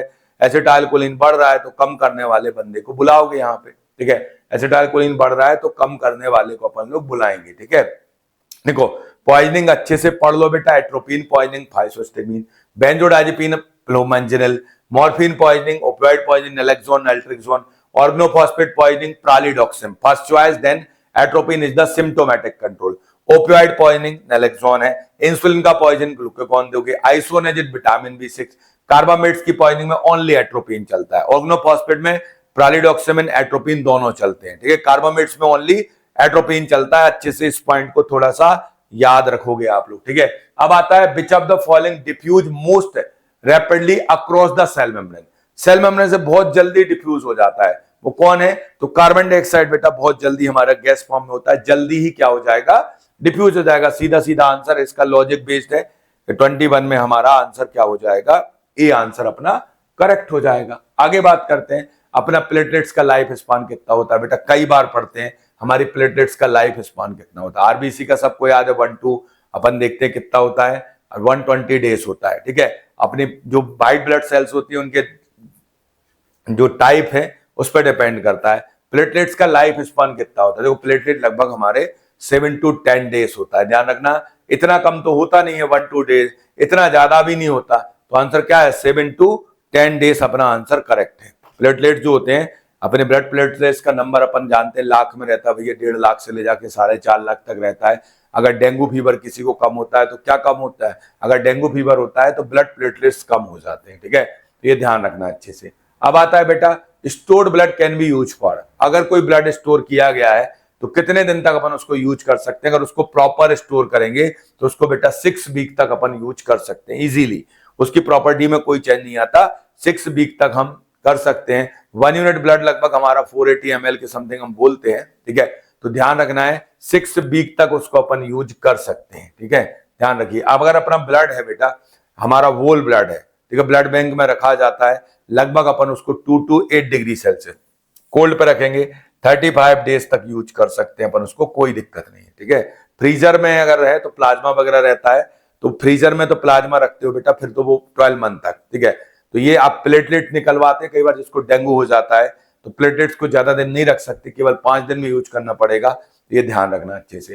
Thromboxane A2 release mainly by, बताइए कौन करता है थ्रोम्बोक्सिन A2 का रिलीज? कोई भी कर सकता है, बता सकता है बेटा। थ्रोम्बोक्सिन A2 जो होता है प्लेटलेट एग्रीगेशन कराता है, ठीक है। और हमारा प्रोस्टाग्लैंडिन I2 क्या करता है? प्लेटलेट एग्रीगेशन को इनहिबिट करता है, ठीक है। तो अपन पढ़ते ना एस्पिरिन का anti platelet action, low dose में एस्पिरिन इसी थ्रोम्बोक्सिन A2 को कम कर देता है और एंटी प्लेटलेट एक्शन देता है। तो यहाँ पे जो आंसर है सीधा सीधा अपना आंसर क्या होगा? डी आंसर हमारा करेक्ट है, एकदम इजी क्वेश्चन है। इसके बाद नेक्स्ट क्वेश्चन की ओर चलते हैं। एंजियोटेंसिन इज प्रोड्यूस बाय, बताइए एंजियोटेंसिन कहां से प्रोड्यूस होगा? हमारा एंजियोटेंसिन है, इससे एंजियोटेंसिन 1 बनता है, फिर सेकंड बन जाता है, वो आपका वैसोकॉन्स्ट्रिक्शन करता है, रेनिन एंजियोटेंसिन सिस्टम अपन पढ़ते हैं। तो एंजियोटेंसिन हमारा क्या है भाई? अल्फा 2 ग्लोबुलिन ग्लाइकोप्रोटीन है। अब कहां बनता होगा बेटा? हमारी बॉडी में बनाने की जिम्मेदारी किसकी है यार? कोई भी चीज की सबसे ज्यादा बनाने का जो जिम्मेदारी ले रखा है वो एक ही आदमी के सिर पे तो है, वो है अपना लिवर। लिवर ही करता है बनाने और मिटाने का काम। कौन करता है? लिवर। मेटाबॉलिज्म लिवर में होना है, बनना लिवर में है, ठीक है। तो जैसे ग्लूकोनियोजेनेसिस लिवर में होता है, ग्लाइकोजेनोलाइसिस लिवर में होता है, ग्लूकोजेनेसिस लिवर में होता है, यूरिया अपना लिवर में बनता है। भैया सब चीजें लिवर में ही बनती है। अपना लिवर सबसे बिजिएस्ट ऑर्गन भी हम उसको बोलते हैं, बोलते कि नहीं? हमारी बॉडी का बिजिएस्ट ऑर्गन क्या होता है? लिवर ही तो होता है। तो सब चीजें लिवर में ही तो बनती है, ठीक है। तो ध्यान रखना अच्छे से। अब आता है भैया corpus luteum is maintained by. हमारे कार्पस ल्यूटियम को कौन मेंटेन करके रखता है? कौन सा हार्मोन? भाई आपका FSH है। देखो FSH तो भाई अपना एस्ट्रोजन का रिलीज कराता है, स्पर्मेटोजेनेसिस कराता है और हमारे फॉलिकुलर ग्रोथ के लिए रिस्पॉन्सिबल है। आपका SCG जो होता है अपना जो है ह्यूमन कोरोनिक गोनाडोट्रोपिन होता है, ये प्रेगनेंसी किट में होता है, ऑक्सीटोसिन यूट्रस को कॉन्ट्रैक्ट करता है। तो यार बचा एक ही आदमी यहाँ पर, SCG। देखिए SCG जो होता है ये अपना एक्चुअल में FSH और LH ही है, हमारे गोनाडोट्रोपिन ही है। तो गोनाडोट्रोपिन ही हमारे क्या करते हैं? कार्पस ल्यूटियम को मेंटेन करके रखते हैं। तो ये कार्पस ल्यूटियम जो होती है SCG होता है, ये आपका याद रखना है, प्रिजर्वेशन और सिक्रेटरी कार्पस ल्यूटियम को मेंटेन करता है। और इसी से अपना progesterone oestrogen secrete by the corpus luteum are essential for the maintenance of the pregnancy. तो एस्ट्रोजन प्रोजेस्टेरोन भी वहीं से सिक्रेट होते हैं, तो उसको मेंटेन करने का काम किसका होता है? गोनेडोट्रोपिन्स का होता है। Memory gland milk secretion occurs due to, देखो मिल्क सिक्रीशन पूछ रहा है, मिल्क प्रोडक्शन और सिक्रीशन में अंतर होता है। बाहर मिल्क जो निकलता है, ठीक है, बाहर जो मिल्क निकलता है, अगर आपसे क्वेश्चन में पूछा जाए कि आपका मिल्क का प्रोडक्शन और सिक्रीशन हो रहा है, नॉर्मल जो होता है, तो वो अपना जो है यहाँ पे प्रोलैक्टिन है, ठीक है, प्रोलैक्टिन इन्वॉल्व होता है। और अगर इजेक्शन के लिए पूछा जाए कि अचानक से मिल्क बाहर अपना आएगा, इजेक्शन जो कराएगा वो ऑक्सीटोसिन कराता है, ठीक है। तो ध्यान रखना, जो एनिमल्स वगैरह रहते हैं उनमें अगर एकदम से मिल्क बाहर निकालना होता है ना, तो ऑक्सीटोसिन का इंजेक्शन लगवाते हैं। तो ऑक्सीटोसिन का ऐसा डायरेक्ट नहीं है। देखिए यहाँ पे दो चीजें बहुत इंपॉर्टेंट है। In memory gland milk secretion, secretion occurs due to, भाई मेमोरी ग्लैंड के अंदर मिल्क कैसे बन रहा है, फिर बाहर निकालता ऑक्सीटोसिन है। तो आपको यहाँ पे आंसर क्या देना है? प्रोलैक्टिन देना पड़ेगा। आप अगर इंजेक्शन लिखा मिले कभी भी तो आंसर ऑक्सीटोसिन लगाना, सिक्रेशन प्रोडक्शन में प्रोलैक्टिन आंसर रहेगा, ठीक है। तो stimulation of the nipple by the baby sucking initiate the action, sensory neuron connect with the hypothalamus, और वहां से हाइपोथैलेमस से कनेक्ट होता है, तो ऑक्सीटोसिन प्रोलैक्टिन दोनों का रिलीज होता है। लेकिन अपने अगर इंजेक्शन ओनली पूछा जाता है तो हमारा आंसर क्या रहेगा? ऑक्सीटोसिन रहेगा। प्रोडक्शन सिक्रीशन में जो आंसर रहेगा हमारा क्या रहेगा? प्रोलैक्टिन रहेगा। तो प्रोलैक्टिन भाई सिक्रीशन के जरूरी है, ठीक है, मेमोरी ग्लैंड को ये ग्रोथ और डेवलपमेंट के लिए जरूरी है। तो मेन हार्मोन तो हमारा क्या है भाई? प्रोलैक्टिन है। और अगर इंजेक्शन अकेला पूछा जाता है तो फिर आंसर क्या लगाओगे? ऑक्सीटोसिन। साथ में मदद करता है वो प्रोलैक्टिन की, ठीक है, ध्यान रखना अच्छे से। अब आता है antibodies which make the bacteria more susceptible to the phagocytosis और कॉल्ड, उसको क्या बोलते हैं बेटा? तो उसको कहते हैं अपन ऑप्सिन कहते हैं। ऑप्सिन से जल्दी ही फैगोसाइटोसिस हो जाता है हमारे बैक्टीरिया का। तो इसमें जो आंसर होगा वो क्या होगा? अपना ऑप्शन आंसर करेक्ट हो जाएगा, ठीक है, ऑप्शनाइजेशन कहते हैं। इसके बाद आपके फार्मास्यूटिक्स रिलेटेड सब्जेक्ट है, उसके क्वेश्चंस को हमको डिस्कस करना है।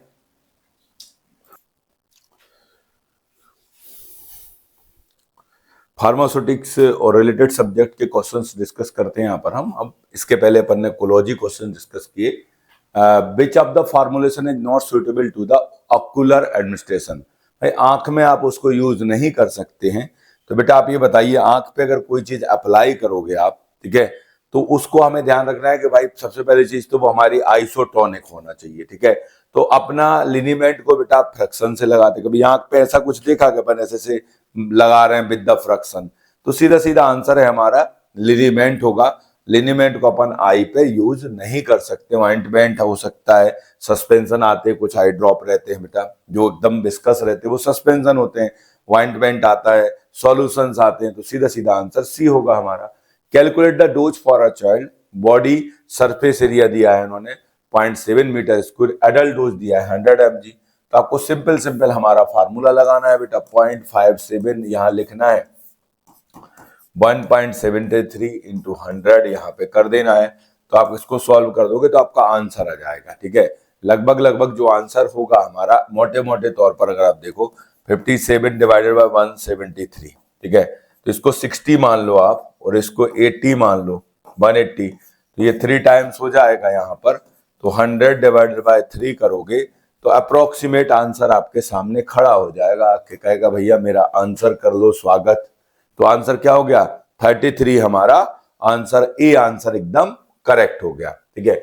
आगे बात करते हैं यहाँ पे next question. Injection are generally slice by, injections को स्लाइस करना है तो ड्राई हीट मेथड से करोगे, टिंडलाइजेशन से करोगे, उबाल दोगे इंजेक्शन को, भैया पास्चराइजेशन मिल्क का होता है, ठीक है, टिंडलाइजेशन से भी नहीं हो सकता। सबसे बेस्ट जो हमारे इंजेक्शन के लिए स्लाइजेशन मेथड होती है that is the moist heat sterilisation. क्या होती है? मॉइस्ट हीट स्लाइजेशन होती है, जिसको अपन ऑटोक्लेविंग बोलते हैं। लेकिन इसमें जो ऑयली प्रिपरेशन है वो बस नहीं कर सकते, एक्वस के लिए होता है। तो वैसे क्वेश्चन का तो आंसर भैया अपना बी होगा। और इसका टेम्परेचर भी याद रखना है 121 डिग्री सेल्सियस फॉर 15 मिनट। आता रहता है एग्जाम में, क्वेश्चन छपता रहता है पेपरों में भैया, ठीक है, ध्यान रखना है। ड्राई हीट जो होते हैं, ड्राई पाउडर्स वगैरह के लिए यूज करते हैं, ठीक है। मॉइस्ट हीट स्लाइजेशन जो होता है इंजेक्शन और स्पेशली एक्वस के लिए। अब आता है बेटा air tight container are use for, air tight होता है बेटा जिसमें हवा भी नहीं जा सकती, ठीक है, एयर टाइट कंटेनर होता है लिक्विड प्रिपरेशन के लिए, कैप्सूल के लिए, इंजेक्टेबल, बेटा ये तो स्लाइज होते हैं। तो आप बताइए एयर टाइट कंटेनर, आप लोग देखें तो हमारे इंजेक्टेबल प्रोडक्ट्स जो होते हैं, ठीक है, वो स्लाइज भी होते हैं और एयर टाइट भी होते हैं। तो देखिए आपके लिक्विड, देखिए टेबलेट तो बेटा डिब्बे में आ रही कागज की, कैप्सूल भी कापने आ रहे हैं, तो कोई दिक्कत नहीं है ऐसी इनको, ठीक है। लिक्विड प्रिपरेशंस भी रहते हैं, बट अब जब इंजेक्टेबल दिया है तो सबसे अच्छी पैकिंग तो इंजेक्टेबल को चाहिए ना। तो ये सीधा सीधा है, इस क्वेश्चन का पर्पस इतना है, वो आपको ये जानना चाह रहा है कि भाई आप ये बताइए कि आपकी जो गुड पैकिंग है, अच्छे से पैकिंग किस में होना चाहिए, ठीक है। तो एयर टाइट होता है ना बेटा, इंजेक्टेबल का जो रहेगा एयर टाइट ही होता है, उसमें तो एयर जाएगी तो माइक्रोजीम चले जाएंगे वैसे, ठीक है। तो एयर टाइट कंटेनर्स जो होते हैं अपने इंजेक्टेबल के लिए सबसे बेस्ट होते हैं, क्योंकि स्लाइज कंडीशन वहां पे है। Which of the following formulation would be considered as oropharyngeal formulation, ठीक है। तो बताइए लिंक्टस हो गया हमारा, माउथ वॉश हो गया, एलिक्सर हो गया, सारफ हो गया। तो जो इस जगह पे यूज होता है ओरोफेरेंक्स में जो हमारा यूज किया जाता है, उस सॉल्यूशन को क्या कहते हैं भाई। अगर ओरोफेरेंक्स की बात है तो अपन कई बार क्या होता है गार्गिल्स करते हैं ना, अगर अपन को लगता है कि थ्रोट इन्फेक्शन हो गया तो अपन कई बार गार्गिल्स करते हैं, तो उसको अपन क्या बोलते हैं, माउथ वॉशेस बोलते हैं। क्या बोलते हैं उसको, सीधा माउथ वॉशेस बोला जाता है। तो हमारा बी आंसर एकदम करेक्ट है इसका। शेड्यूल एच ड्रग्स क्या होती है बेटा, अपन सभी जानते हैं, ठीक है। जो हमारी प्रिस्क्रिप्शन ड्रग्स होती हैं उनको अपन क्या बोलते हैं, शेड्यूल एच ड्रग बोलते हैं। एच ड्रग मतलब क्या होता है, प्रिस्क्रिप्शन ड्रग। तो सीधा सीधा आंसर अपना ए आंसर एकदम करेक्ट है। बहुत इजी क्वेश्चन है। जो हमारी ड्रग्स है, प्रिस्क्रिप्शन ड्रग्स पूछा मतलब आपको कोई दिक्कत ही नहीं होना चाहिए, ठीक है। आपकी विथआउट प्रिस्क्रिप्शन वाली जो ड्रग्स होती हैं वो हमारी क्या होती हैं, ओवर द काउंटर। तो देखो XRX वर्ड रहता है जो हमारा, ठीक है, ये आपको ध्यान रखना है। कई बार XRX जो होती है हमारी जो ड्रग्स होती हैं उनको अपन को ध्यान रखना है। XRX इंडिकेट रहता है जो हमारी ड्रग्स होती हैं, बल्क फॉर्मुलेशंस जो होते हैं नार्कोटिक साइकोटिक सब्सटेंस के, ठीक है। तो ध्यान रखना अच्छे से। अब आता है कोका, ओपियम एंड हेम्प, ठीक है। ये कौन से एक्ट में आएंगे बताइए, इंसेक्टिसाइड में आएंगे, नहीं भैया, ठीक है। पॉइजन एक्ट, ठीक है। Narcotic and psychotic substance act में आते हैं, जो हमारा 1985 में आया और 14 नवंबर को आया। इनको अगर कोई इनका व्यापार करता है, कोका का, ओपियम का और हेम्प का, तो वो कहलाता है इक्लेक्टिक ट्रैफिक। विदाउट परमिशन के करोगे तो क्या कहोगे उसको, इक्लेक्टिक ट्रैफिक हम लोग बोलते हैं। विदाउट परमिशन करते हैं तो उसको क्या कहते हैं, इक्लेक्टिक ट्रैफिक बोला जाता है। ध्यान रखना है, ठीक है। तो ये आपका जो आंसर होगा सीधा सीधा हमारा आंसर सी आंसर एकदम करेक्ट होगा। बहुत इजी क्वेश्चन है ये। इसके बाद करते हैं biological and biotechnological product are included in. अपन ने पढ़ा है बायोलॉजिकल प्रोडक्ट्स जो इंजेक्टेबल वाले होते हैं वो सी में आते हैं, जो इंजेक्टेबल नहीं आते वो C1 में आते हैं। तो अब बताइए, ए तो एप्लीकेशन होता है भाई, बी हमारी फीस होती है, एक्स में नार्कोटिक साइकोटिक सब्सटेंस आते हैं, तो बचा क्या, सी में इंजेक्टेबल होते हैं, सी में अपने नॉन इंजेक्टेबल होते हैं C1 में, और सी में क्या होते हैं, इंजेक्टेबल होते हैं। तो अपन से सिंपल पूछा क्वेश्चन है कि बायोलॉजिकल जो होते हैं वो किस में है, तो अपन को पता है बायोलॉजिकल किस में है बेटा, अपने डी में आंसर हमारा करेक्ट हो जाएगा। सीधा सीधा आंसर क्या होगा इसका, डी आंसर अपना एकदम करेक्ट हो जाएगा। कोई समस्या कहीं है नहीं इसमें, सीधा सीधा डी आंसर आपका करेक्ट माना जाएगा। हमारा जो डी आंसर होगा वो एकदम करेक्ट है भाई, ठीक है। नेक्स्ट क्वेश्चन है, यहां पर पूछा गया है contraindicated drug are example of, ठीक है। अगर कोई कंट्राइंडिकेटेड ड्रग है कि अपन को भाई जैसे पता है, एक बंदा है उसको पता है कि भाई उसकी हार्ट रेट मान लो क्या हो रही है, कम हो रही है, तो उसको अपन को बीटा ब्लॉकर नहीं देना, उसको अपन को एट्रोपिन नहीं देना, ठीक है, उसको बीटा ब्लॉकर नहीं देना, उसको अपन को एसिटाइल कोलिन वाले ड्रग नहीं देना, ठीक है। आप एट्रोपिन तो दे सकते हो, तो उसके लिए इलाज हो जाएगा।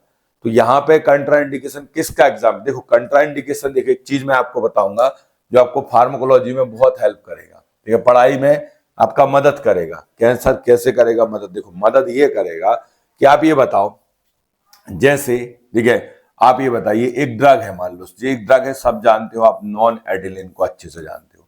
नॉन एड्रेनालिन बेटा हार्ट रेट को बढ़ाता है, ये हार्ट रेट बढ़ाता है, ब्लड प्रेशर बढ़ाता है, ये इसका क्या है, फार्माकोलॉजिकल एक्शन है। क्या है बेटा इसका, ये फार्माकोलॉजिकल एक्शन हो गया, ठीक है। अगर मान लो ये ज्यादा हो जाए, यही चीज ज्यादा हो जाए, हार्ट रेट किसी की ज्यादा बढ़ जाए, ठीक है, किसी का ब्लड प्रेशर ज्यादा बढ़ जाए, ठीक है, तो ये चीज क्या बन जाती है, उसका एडवर्स ड्रग रिएक्शन बन जाती है।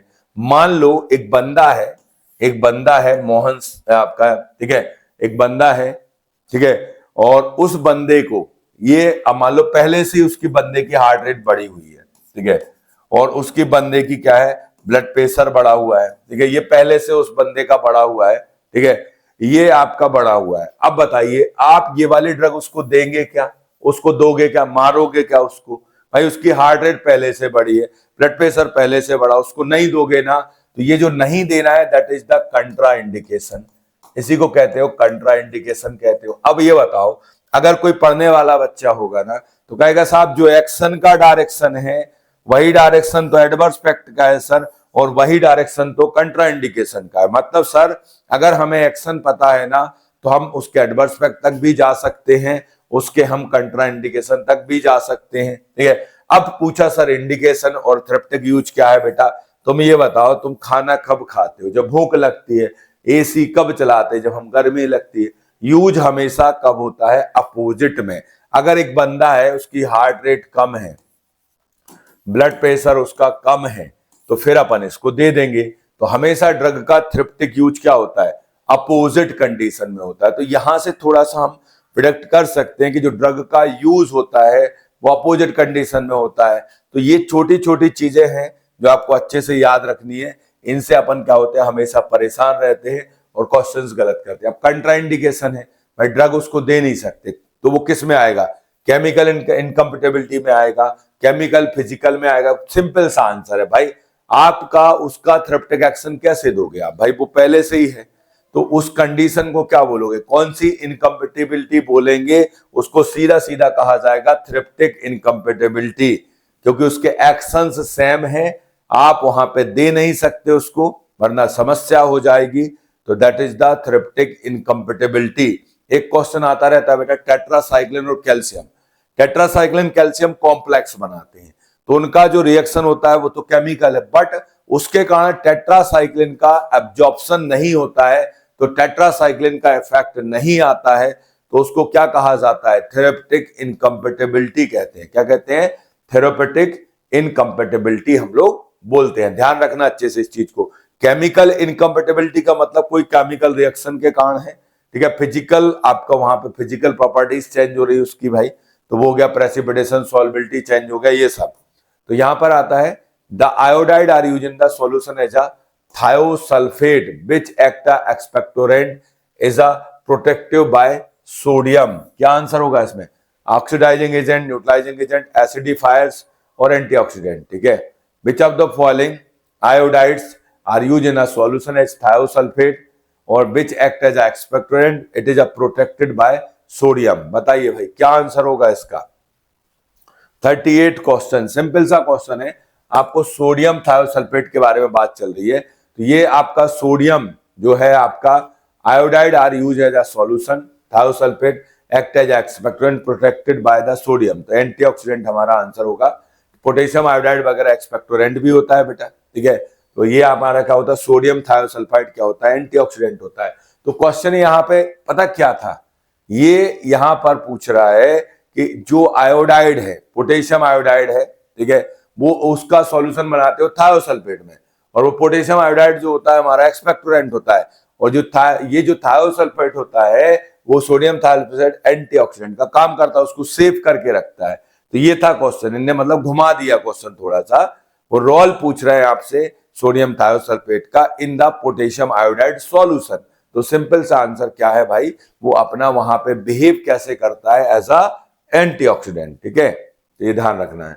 आगे बात करते हैं, the constitution of the pharmacy council of India, ठीक है, कितने साल के लिए पीसीआई को बनाया जाता है, ठीक है।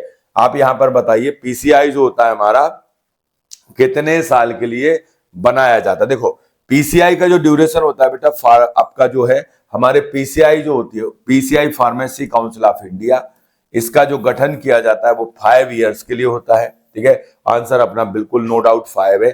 पीसीआई को हमारा जो फार्मेसी एक्ट 1948 है, ठीक है, फार्मेसी एक्ट 1948 डेट है जो 4 मार्च से ये आया हुआ है, ठीक है। और इसका जो रहता है सेक्शन 3 के तहत क्या बनाया जाता है, पीसीआई को बनाया जाता है। भाई मुझे कैसे याद है सर, आपको कैसे याद है? भैया मेरे को ऐसे याद है, 3 है और पीसीआई में 3 वर्ड है, ठीक है। तो पीसीआई उसको सेंट्रल काउंसिल बोलते हैं ना, फार्मेसी काउंसिल ऑफ इंडिया। तो पीसीआई में 3 वर्ड है, तो तीसरे 3 सेक्शन के तहत उसको बनाया जाता है। अब पीसीआई जो है, ठीक है, इसका काम क्या है? देखो पीसीआई का काम है भैया एजुकेशन रेगुलेशन, 1991 में आया, वो मेन है कि हमारी पढ़ाई लिखाई जो फार्मेसी की उसको रेगुलेट करना, अपना फार्मासिस्ट का रजिस्ट्रेशन वाली प्रोसेस को मेंटेन करना। डायरेक्ट रजिस्ट्रेशन स्टेट में होता है लेकिन सेंट्रल रजिस्टर भी मेंटेन किया जाता है, ठीक है। इसके अलावा क्या करना है? प्रैक्टिस ऑफ फार्मेसी को रेगुलेट करना। भाई जो प्रैक्टिस ऑफ फार्मेसी है उसको रेगुलेट करना, रजिस्ट्रेशन से उसको रेगुलेट किया जाता है, ठीक है। बिना रजिस्ट्रेशन की कोई फार्मेसी प्रैक्टिस नहीं कर सकता, ड्रग का डिस्ट्रीब्यूशन नहीं कर सकता, ड्रग का रिटेल होलसेल नहीं कर सकता, ठीक है। तो यही कहलाता है प्रैक्टिस ऑफ फार्मेसी को रेगुलेट करना, कि भाई रजिस्ट्रेशन फार्मासिस्ट है वो हमारा। इसके अलावा आपको ध्यान रखना है कि सीधा एक बार बोल सकते हो कि हमारे कंट्री में जो फार्मेसी प्रोफेशन है उसकी क्वालिटी को मेंटेन करने के लिए अच्छे से पढ़ाई लिखाई हो, प्रॉपर सब प्रोसीजर्स हो, आपका सिलेबस अच्छा हो, डी फॉर्म बी फॉर्म का, ये सब काम कौन करता है? अपना पीसीआई करता। पीसीआई के बारे में एक बहुत बड़े बच्चे क्या होते हैं, गलत मिसगाइडेड है और कॉन्सेप्ट गलत पढ़ते रहते हैं वो। और वो कॉन्सेप्ट क्या है बेटा? पीसीआई के मेंबर्स। देखिए पीसीआई के मेंबर में बच्चा पढ़ता है एक्स ऑफिशियो मेंबर। बिल्कुल बेटा तुम सही पढ़ते हो। एक्स ऑफिशियो का मेंबर ये नहीं होता, कुछ लोग मैंने सुना है बेटा कि वो बता देते हैं कि एक्स ऑफिशियो का मतलब होता है कुछ रिटायर्ड जो ऑफिसर हैं वो एक्स ऑफिशियो कहलाते। भैया प्रणाम ऐसे लोगों को, ऐसा नहीं होता है। एक्स ऑफिशियो का मतलब होता है उसका ऑफिस कोई और है, वो नौकरी में है, उसका ऑफिस कोई और है, वो मीटिंग अटेंड करने इसमें आ जाता है। जैसे कि अपने डीसीजीआई साहब, drug controller general of India, इनका मेन ऑफिस बेटा सीडीएसयू है, वो आपके पीसीआई में आ जाते हैं। तो ये कहलाता है ex officio member. X factor वहां का ऑफिस है, उस ऑफिस का एचओडी है, यहां आपके मेंबर है वो। तो ये ध्यान रखना है अच्छे से। कुछ लोग को मैंने देखा है बताते हुए, पता है एक बार मैं देख रहा था, एक टीचर बता रहे थे कि एक्स ऑफिशियो का मतलब होता है रिटायर्ड लोग। रिटायर्ड लोग एक्स ऑफिशियो होते हैं। भैया प्रणाम ऐसे टीचर्स को, नमन करता हूं मैं उनको। भाई एक्स ऑफिशियो का मतलब होता है वो सीडीएसयू के ऑफिसर हैं, drug controller general of India है, और यहां पे वो मेंबर है, तो एक्स ऑफिशियो मेंबर कहलाते हैं। दूसरे नंबर पर हमारी सीडीएल, सेंट्रल ड्रग लेबोरेटरीज, जो कहां पे है? कोलकाता में है, उसका डायरेक्टर। भैया तुम्हारा ऑफिस तो सीडीएल है, ठीक है, लेकिन तुम यहां भी मेंबर हो, तो ये आपका डायरेक्टर जो हो गया सीडीएल का, ठीक है, ध्यान रखना है। फिर आता है थर्ड नंबर पे जो, वो कौन होगा? हमारा जो गवर्नमेंट के रिप्रेजेंटेटिव है बेटा ये, ठीक है, ध्यान रखना अच्छे से। और इसके बाद आएगा डायरेक्टर जनरल हेल्थ सर्विसेज, जो हमारी हेल्थ सर्विसेज है, ठीक है, आईसीएमआर है, वहां पे जो मेन ऑफिसर है वो यहाँ पे नॉमिनेट, यहाँ पे वो रहता है। तो ये आपको ध्यान रखना, ये लोग मीटिंग अटेंड करने आते हैं, तो कई बार इनका नंबर कोई पूछता है तो अपन को कितना नंबर बताना है? 3। अब आता है बेटा यहाँ पे इलेक्टेड मेंबर आते हैं, और फिर आते हैं नॉमिनेटेड मेंबर। इसमें बच्चा गलती कर जाता है। देखो बहुत से बच्चे बोलते हैं फार्मेसी में जो टोटल नंबर है उनको जोड़ता है वो यहाँ से 3, ठीक है, और ये कहता है सर 8 होते हैं और नॉमिनेटेड 9 होते हैं। ऐसा टोटल करके अपन सबको पढ़ा दिया जाता है कि 20 मेंबर्स होते हैं। पीसीआई में कितने मेंबर्स होते हैं? 20 मेंबर्स होते हैं। अगर एग्जाम में क्वेश्चन आया आपको कि पीसीआई में कितने मेंबर, ए ऑप्शन में उसने 20 दिया, बी ऑप्शन में 15 दिया, और सी ऑप्शन में मान लो 10 दिया, और डी ऑप्शन में 8 दिया, तो ऐसा ये क्वेश्चन अगर गलत आता है तो हम गलत आंसर कोई सही मानेंगे और 20 लगा देंगे, जैसा दुनिया सोचती है।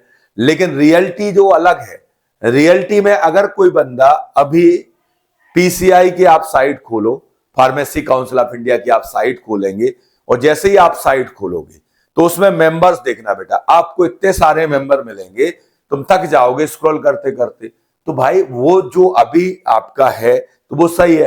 होता क्या है, बच्चा गलती कहां करता है, वो टीचर गलती कहां कराता है बच्चे से। देखिए वो यहां कह तो देता है कि 6 टीचर रहेंगे, ठीक है, और एक अपना एमसीआई का बंदा रहेगा, ठीक है, और बोलेगा 1 रजिस्टर्ड फार्मासिस्ट, उसको वो 1 पढ़ बैठता है, 1 रजिस्टर्ड फार्मासिस्ट पढ़ता है, जबकि वो आगे क्या लिखा, 1 registered pharmacist from each state, state और यूनियन टेरिटरी टोटल मिला के 36 रहेंगे ये, ठीक है। तो हर स्टेट से आ रहा है भाई साहब, वो एक नहीं है, वो अनेक है।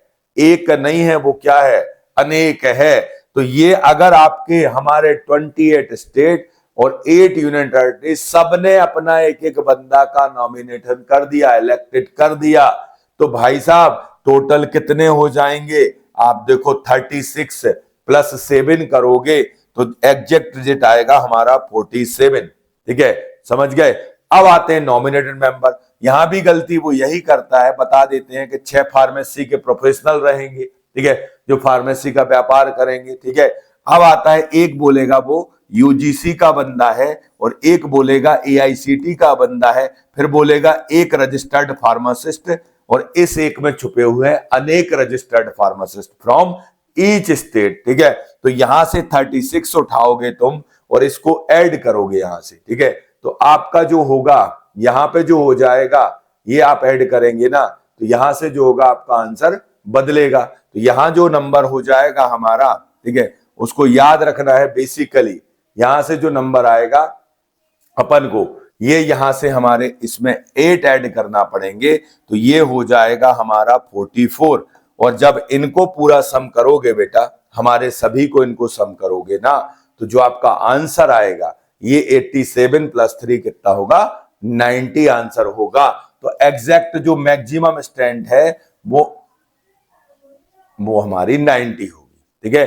तो इसको थोड़ा सा ध्यान रखना। और बेटा ये जो चीज मैंने आपको बताई है, अगर आपको सही लगी हो और दिमाग पे आ रही हो कि नहीं सर आप सत्य वचन बोल रहे हो, तो बेटा कमेंट जरूर करना कि देखा आपने इसके पहले जब पीसीआई पढ़ा होगा, आपको पीसीआई पढ़ाया गया होगा, तो आपको यही पढ़ाया गया होगा, ठीक है। लेकिन जो मैंने बताया ना, वो किसी ने नहीं बताया होगा आपको। और अगर अभी तुम साइट खोल के भी देख लो ना, तो भी यही चीज मिलने वाली है, ठीक है। तो इसको थोड़ा सा, कई चीजें ऐसी होती हैं कि हमें प्रैक्टिकली भी देखना होती है। हम बुक में गलत नहीं लिखा बेटा, बुक में बिल्कुल सही लिखा। वो लिखते हैं 1 registered pharmacist from each state, तो अपन उस पर ध्यान ही नहीं देते, अपन इसको 1 मान लेते हैं और हमें बता दिया जाता है कि ये 8 और यहां से आपके 9 और ये 3 जोड़ के 20, और हमको एक गलत कॉन्सेप्ट दे दिया जाता है। तो इसको, अगर आपको ये बात सही लगी और समझ आया कि नहीं सर आपकी बात बिल्कुल सही है, तो आप इस पे कमेंट जरूर करें कि हाँ सर ये सही बताया आपने, ठीक है। तो इसको ध्यान रखना। जैसे डीटीएबी के मेंबर है, वहां कोई दिक्कत नहीं बेटा, 855 अपने 18 ही है, उसमें कोई नहीं है दिक्कत, ठीक है। वहां हमारे ड्रग टेक्निकल एडवाइजरी बोर्ड में कोई समस्या नहीं, स्टेट फार्मेसी काउंसिल में भी कोई समस्या नहीं, क्योंकि अकेला एक स्टेट का है, तो उसमें रजिस्टर्ड फार्मासिस्ट एक ले लोगे आप, एक गवर्नमेंट एनालिस्ट ले लोगे, एक अपना ड्रग कंट्रोलर ले लोगे, ठीक है। तो वहां कोई दिक्कत नहीं है। लेकिन अपना जब फार्मेसी काउंसिल ऑफ इंडिया की बात होती है, तो ये ओवरऑल क्या हो जाता है, सभी स्टेट से यहाँ पे जुड़ते हैं। तो इसका ड्यूरेशन तो बेटा 5 ईयर्स ही है, कोई दिक्कत ही नहीं है। तो अपन ने इसको समझा अच्छे से। First pharmacy council of India 1949 में बनाई गई थी। हमारा फार्मेसी एक्ट जो है वो 4 मार्च कब आया, 1948 में आया। ये डेट याद रखना। जैसे ड्रग एंड कॉस्मेटिक एक्ट है, अपन को पता होना चाहिए बेटा 10 अप्रैल, डेट भी याद रखो उसकी, 10 अप्रैल में आपका आता है हमारा ड्रग एंड कॉस्मेटिक एक्ट 1940 में। ऐसे ही अगर आपसे कुछ पूछता है नार्कोटिक साइकोटिक सब्सटेंस एक्ट, तो 1985 है, 14 नवंबर है।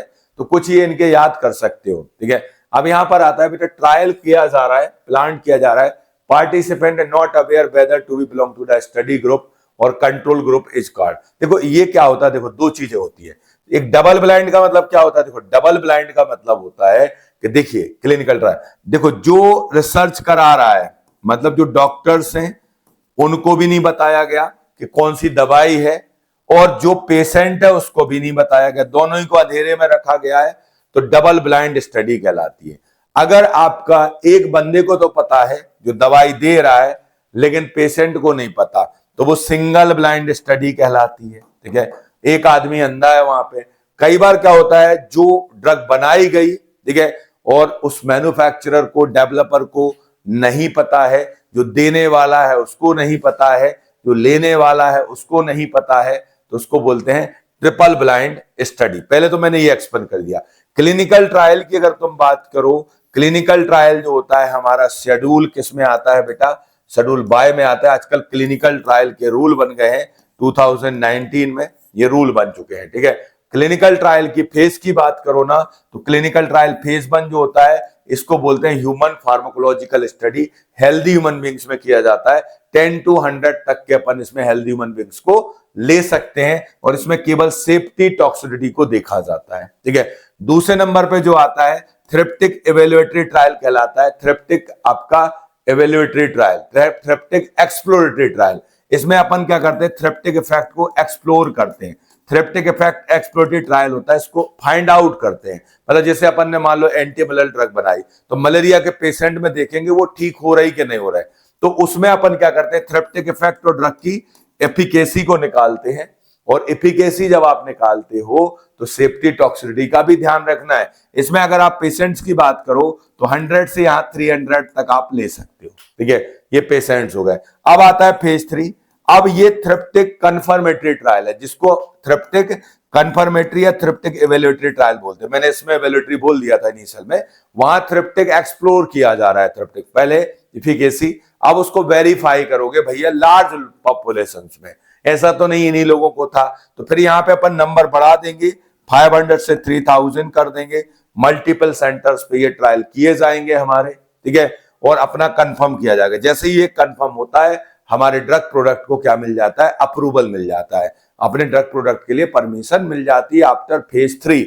और जैसे ही परमिशन मिलती है तो कंपनी को 2 साल तक फेज 4 करना पड़ता है, जिसको बोलते हैं अपन आपकी पोस्ट मार्केट सर्वाइलेंस, जिसको अपन फार्माकोविजिलेंस भी बोल देते हैं कई बार, तो वो होता है। इसके अलावा बेटा एडिशनल होते हैं, ये हमारे इंडिया में यही चलता है अपनी गाइडलाइन में। कुछ देशों में बेटा फेज 0 भी चलता है। फेज 0 जो होता है इसको कहते हैं ह्यूमन माइक्रोडोजिंग स्टडी। क्या कहते हैं, ह्यूमन माइक्रोडोजिंग स्टडी होती है, शॉर्टकट है क्लिनिकल ट्रायल का। जैसे कई इमरजेंसी कंडीशंस है और जो अपना ड्रग का डेवलपमेंट का कॉस्ट है उसको रिड्यूस करना है, कम समय, देखो क्लिनिकल ट्रायल में बेटा मिनिमम 2 साल से 10 साल लग जाते हैं कोई एक ड्रग के लिए।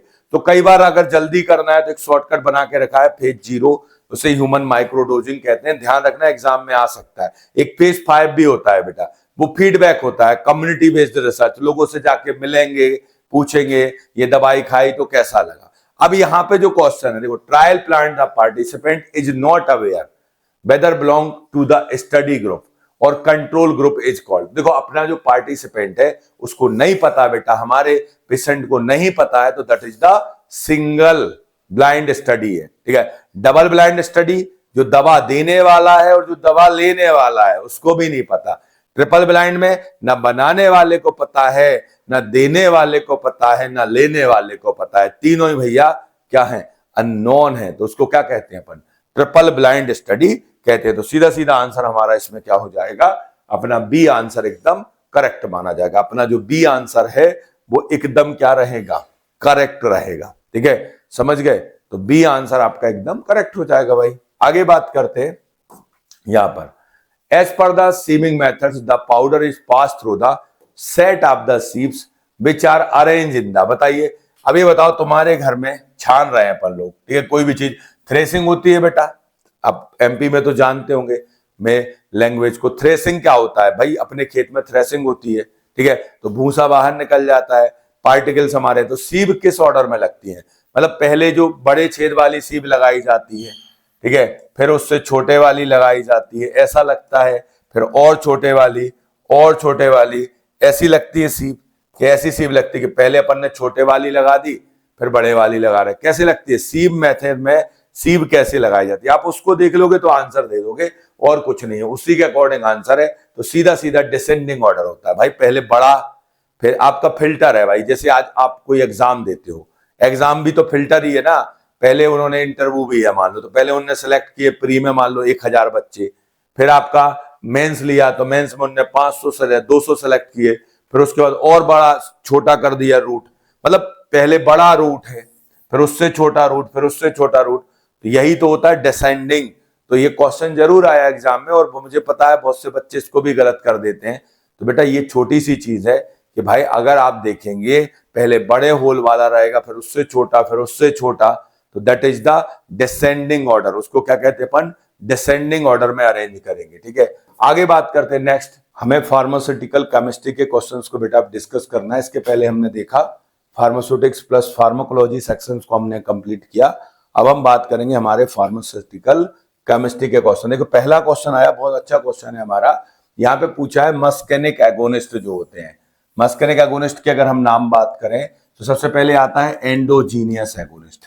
हमारा एंडोजीनियस जो एगोनिस्ट होता है, जो हमको ऊपर वाले ने दिया, वो कौन होता है? अपना एसिटाइल कोलिन होता है। ये ऊपर वाले ने दिया हमारा क्या होता है? एसिटाइल कोलिन होता है। ठीक है, ये ऊपर वाले ने दिया है एंडोजीनियस एगोनिस्ट क्या होता है? एसिटाइल कोलिन होता है। ठीक है, इसके अलावा हमने कुछ डिस्कवर किया, एक्सपेरिमेंटली बनाया, वो मस्कैरिन होता है। ठीक है, मस्कैरिन एगोनिस्ट है। अगर आप M1 के एगोनिस्ट की बात करोगे तो ऑक्सीट्रोमोरिन है। M2 में कौन आता है? मेथाकोलिन आता है। M3 में हमारे कार्बेकॉल आते हैं। तो ये हमारे मस्कैनिक रिसेप्टर के एगोनिस्ट होते हैं। एगोनिस्ट का मतलब वो होता है बेटा जो रिसेप्टर पे बाइंड करता है, रिसेप्टर का जो फंक्शन होता है उसको स्टार्ट कराता है, उसको एगोनिस्ट कहते हैं। जो अपोज करता है उसको एंटागोनिस्ट कहते हैं। तो यहाँ पे पूछा है कि मस्कैनिक एगोनिस्ट में कौन सा आइसोमर मोर एफिनिटी रखेगा। तो यहाँ पे बेटा मस्कैनिक में अपना एस आइसोमर मोर एफिनिटी रखता है। कौन सा आइसोमर मोर एफिनिटी रखता है? एस आइसोमर हमारा मोर एफिनिटी रखता है। जो अपना एस आइसोमर होता है वो हमारा क्या रखता है? मोर एफिनिटी रखता है। जो एस आइसोमर है वो हमारा मोर एफिनिटी रखता है। ध्यान रखना आपको, एस आइसोमर जो होता है वो हमारा मोर एफिनिटी रखता है। अगर आपसे कोई पूछे कि भाई हमारे जो एसिटाइल कोलिन है ये हमारी बॉडी में किस रिसेप्टर पे काम करता है, तो अपन लोग बताएंगे ये किस पे काम करता है? कोलिनर्जिक रिसेप्टर पे करता है। ठीक है, अब कोलिनर्जिक रिसेप्टर कितने टाइप के होते हैं सर? ये होते हैं हमारे मस्कैनिक रिसेप्टर और एक होता है हमारा निकोटिनिक रिसेप्टर। निकोटिनिक जो रिसेप्टर है ये आयन चैनल रिसेप्टर का एग्जाम्पल है। इसको पेंटामेरिक भी बोलते हैं। इसमें 5 यूनिट रहती है बीच में आयन चैनल का ये पोर रहता है बेटा, इसके चारों ओर ये यूनिट्स लगी रहती हैं। ठीक है, 5 यूनिट, तो ये पेंटामेरिक होता है। ठीक है, इसको अपन टाइप 1 रिसेप्टर भी बोलते हैं। इसको ligand gated ion channel receptor कहा जाता है। इसका वेल नोन एग्जाम्पल है हमारा निकोटिनिक रिसेप्टर। अगर अदर सिस्टम्स की बात करें तो आयन चैनल रिसेप्टर के एग्जाम्पल में 5-HT3 रिसेप्टर आता है, अपना गाबा ए रिसेप्टर आता है, अपना ग्लाइसिन रिसेप्टर आता है, ग्लूटामेट रिसेप्टर्स आते हैं। तो ये एग्जाम्पल्स हैं जो आपसे पूछते रहते हैं। अब आता है निकोटिनिक रिसेप्टर के 2 टाइप होते हैं, N1 receptor, N2 receptor. N1 जो होता है स्केलेटल मसल्स में होता है। N1 का जो ब्लॉकर होता है ट्यूबोक्रिन, उसको नॉन डिपोलाइजिंग अपना न्यूरोमस्कुलर ब्लॉकिंग एजेंट बोलते हैं, एरो पॉइजन भी बोलते हैं। N2 हमारा CNS में होता है, ऑटोनोमिक गैंग्लियन में होता है। ठीक है, तो ये हो गया। अब आते हैं मस्कैनिक रिसेप्टर। देखिए मस्कैनिक रिसेप्टर के 5 टाइप होते हैं। M1 होता है, M3 और M5 और M2 होता है और हमारा M4 होता है। M4 M5 कोई ज्यादा काम नहीं करते हैं। ये जो मस्कैनिक रिसेप्टर है जी प्रोटीन कपल रिसेप्टर में आता है। फेमस रिसेप्टर है बेटा, इसको टाइप 2 रिसेप्टर कहा जाता है। इसको हेप्टाहेलिकल भी बोलते हैं, ऐसे हेप्टाहेलिकल रिसेप्टर भी इसको कहा जाता है। इसमें 7 ट्रांसमेम्ब्रेन हेलिक्स हमारा ये प्रेजेंट होता है। इसको serpentine, heptahelical, metabotropic, G protein couple receptor, type 2 receptor. सबसे ज्यादा ड्रग्स इसी रिसेप्टर पे काम करती हैं। जो हमारी सबसे ज्यादा ड्रग्स काम करती है इसी पे करती हैं। तो ये ध्यान रखना है अच्छे से। अब यहां पर देखिए, अगर आपसे कोई पूछे कि इनका मैकेनिज्म क्या है बेटा, तो इसमें आपका जीको प्रोटीन होता है, IP3DAG ये पाथवे फॉलो करते हैं। इसमें हमारा GI प्रोटीन होता है, ये साइक्लिक AMP को रिड्यूस करते हैं। अगर बोले कोई सर इसका फंक्शंस बता दीजिए थोड़ा सा। M1 क्या करता है? हमारा मेन फंक्शन भाई आपका M1 को हम लोग कहते हैं न्यूरोनल, लेकिन वो हमारे HCl के रिलीज को बढ़ाता है। मतलब पेप्टिक अल्सर अगर एसिटाइल कोलिन से होते हैं तो M1 HCl रिलीज को बढ़ाता है। M3 जो काम करता है, बहुत अच्छे काम करता है बेटा। M3 में अगर देखो ना तो ये वैसोडाइलेशन करता है नाइट्रिक ऑक्साइड का रिलीज करके। हमारी एक्सोक्राइन ग्लैंड्स के जो सिक्रीशंस है, saliva secretion, लैक्राइमेशन, bronchial secretion, tearing, ये सब काम करता है M3। इसके अलावा विसरल स्मूथ मसल्स का कॉन्ट्रैक्शन कौन करता है? M3 करता है। एसिटाइल कोलिन का बन पड़ते कि अस्थमा हो जाता है, तो ये M3 के कारण ही होता है। ठीक है, अब आता है M2। M2 जो होता है ये हार्ट की एक्टिविटी को कम करता है। अब इनको पढ़ने से फायदा क्या है? कल को बेटा आप एट्रोपिन का कोई पूछे ना, तो एट्रोपिन इस मस्कैनिक रिसेप्टर को एंटागोनाइज करता है, उसको निकोटिनिक से कोई मतलब नहीं होता। तो इनका उल्टा आंसर एट्रोपिन के लिए हो जाएगा। ठीक है, तो ये अच्छे से आपको क्या रखना है? याद रखना है। समझ रहे? इसको बढ़िया तरीके से अपन को याद रखना है। ठीक है, आगे बात करते हैं यहाँ पे नेक्स्ट हमारा। यहां पर पूछा गया है which among the following hydrocarbon have two double bond, two double bond है इसमें और वन रिंग होती है, कैसा स्ट्रक्चर है। देखिए यहां पे अगर हम बात करें, देखो ये OH वाला ये होगा नहीं, यहां पे जो आंसर है हमारा लिमोनिन एकदम करेक्ट आंसर है।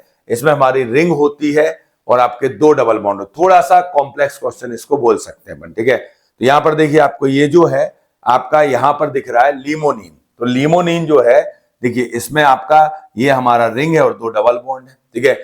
मिर्सिन हमारा एसाइक्लिक है, ये हमारा बायसाइक्लिक है, तो आंसर क्या था, सीधा सीधा हमारा ये था विच among the following is the strongest acid. देखो स्ट्रॉन्ग एसिड की अगर आप बात करो बेटा तो वो तो HCl होता है हमारा, HNO3 होता है, ठीक है। इन दोनों का जो सॉल्यूशन होता है उसको एक्वारिजिया कहते हैं, रॉयल वाटर कहते हैं, ये 3:1 में रहता है, ये अम्लराज कहलाता है, ठीक है। इसके अलावा स्ट्रॉन्ग एसिड में ऐसे नाम चलता है जिसका H2SO4 है हमारा, HF है, ये होते हैं स्ट्रॉन्ग एसिड।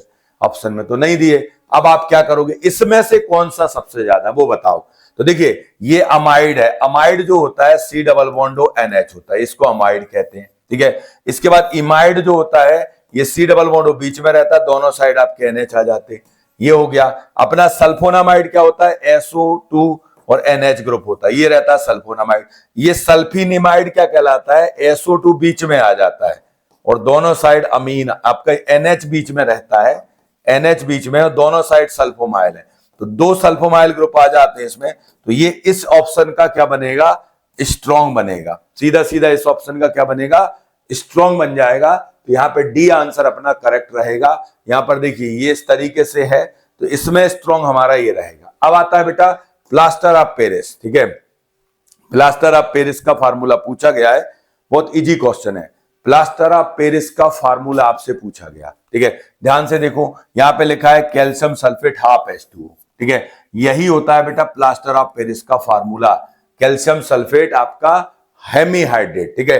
अगर डाईहाइड्रेट कोई पूछेगा, कैल्शियम सल्फेट डाईहाइड्रेट क्या होता है बेटा, जिप्सम होता है। क्या होता है, जिप्सम। जैसे सिलिका जेल लिखा रहता है, आप पढ़ते हो ना क्रोमेटोग्राफी में, सिलिका जेल जी का यहाँ पे फुल फॉर्म क्या होता है, जिप्सम होता है, ध्यान रखना अच्छे से, ठीक है। तो अब यहां पर देखिए अपन कुछ बातें और करते हैं।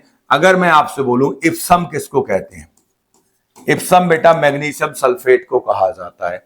इप्सम किसको कहते हैं अपन लोग, मैग्नीशियम सल्फेट को बोलते हैं, मैग्नीशियम सल्फेट को इप्सम कहा जाता है, ठीक है।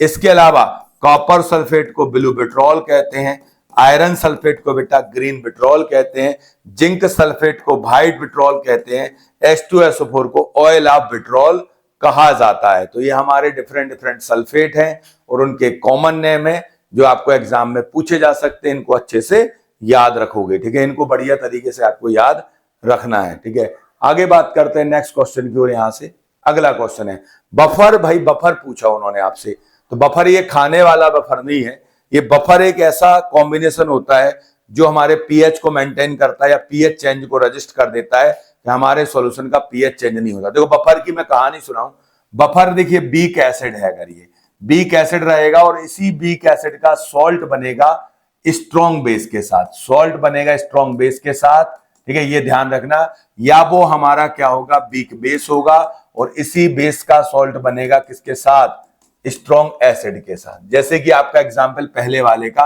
आपने एसिटिक एसिड लिख दिया और आपने सोडियम एसिटेट लिख दिया, तो ये NaOH के साथ सॉल्ट बन गया, ठीक है। अगर आपने लिखा यहाँ पे अमोनियम हाइड्रोक्साइड लिख दिया और आपने अमोनियम क्लोराइड लिख दिया, तो ये HCl के साथ सॉल्ट बन गया। तो ये जो होते हैं हमारे बफर होते हैं। तो बफर में बेटा याद रखना एक चीज, स्ट्रॉन्ग एसिड स्ट्रॉन्ग बेस कभी नहीं होते, उनके सॉल्ट होते हैं। तो मतलब A ऑप्शन और B ऑप्शन तो निपट गए यहां से, अब ये भी चले गए बेचारे।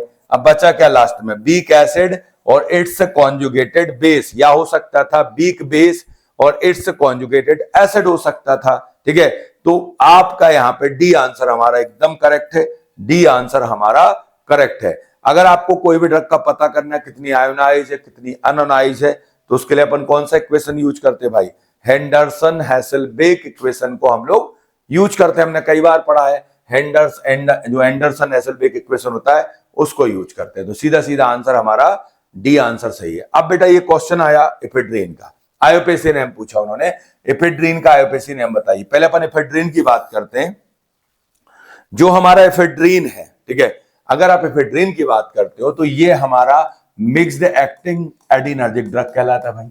मिक्स्ड एक्टिंग क्यों कहलाता है सर? ये क्योंकि देखो ये नॉन एपिनेफ्रिन के रिलीज को बढ़ाता है, अपने अल्फा और बीटा एडिनर्जिक रिसेप्टर का एगोनिस्ट भी होता है। अगर कोग्नोसी के एंगल से देखो ना तो ये हमारा अमाइनो एल्कोलाइड्स में भी आता है, इसको अपन प्रोटो एल्कोलाइड बोलते हैं, ये हमारे एस्टमा वगैरह में दिया जाता है। ठीक है, इतनी बात समझ गए। अब अगर कोई इसका स्ट्रक्चर बना लेना तो आईयूपीएसी हम 2 मिनट में बना देता हूं। देखिए स्ट्रक्चर आपको क्या करना है, एक बेंजीन रिंग बना दीजिए, यहाँ पे CH है, यहाँ पे OH लगा दीजिए, यहाँ पर आपका CH है, फिर आपने CH3 लगा दिया और आपने NH लगा दिया और ये लगा दिया। अब यहां से आप देखेंगे तो ये इसको अगर आप देखें, ठीक है, यहां से अपन ने देखा इस स्ट्रक्चर का अगर हम नाम लिखना चाहें, ठीक है, तो हमने क्या करना है, यहाँ पे अल्फा कार्बन डाल देना है, यहाँ पे बीटा कार्बन डाल देना है, पहली चीज तो। और अगर आपसे कोई पूछे इस चीज को क्या बोलोगे, तो ये बेटा हमारा बेंजाइल है। ठीक है, तो बेंजाइल अल्कोहल तो लिखा है सर इसमें, और बीटा पे क्या लगा है, मिथाइलअमीन भी लगा है सर। देखो बीटा पे मिथाइलअमीन भी लगा हुआ है। और सर इथाइल ग्रुप कहां से आ रहा है फिर सर? ये जो इथाइल ग्रुप की बात चल रही है ये हमारा है। ठीक है, तो आंसर अपना बेटा ए आंसर हमारा एकदम करेक्ट है। ठीक है, अल्फा नहीं है बेटा, बिल्कुल गलत है ये।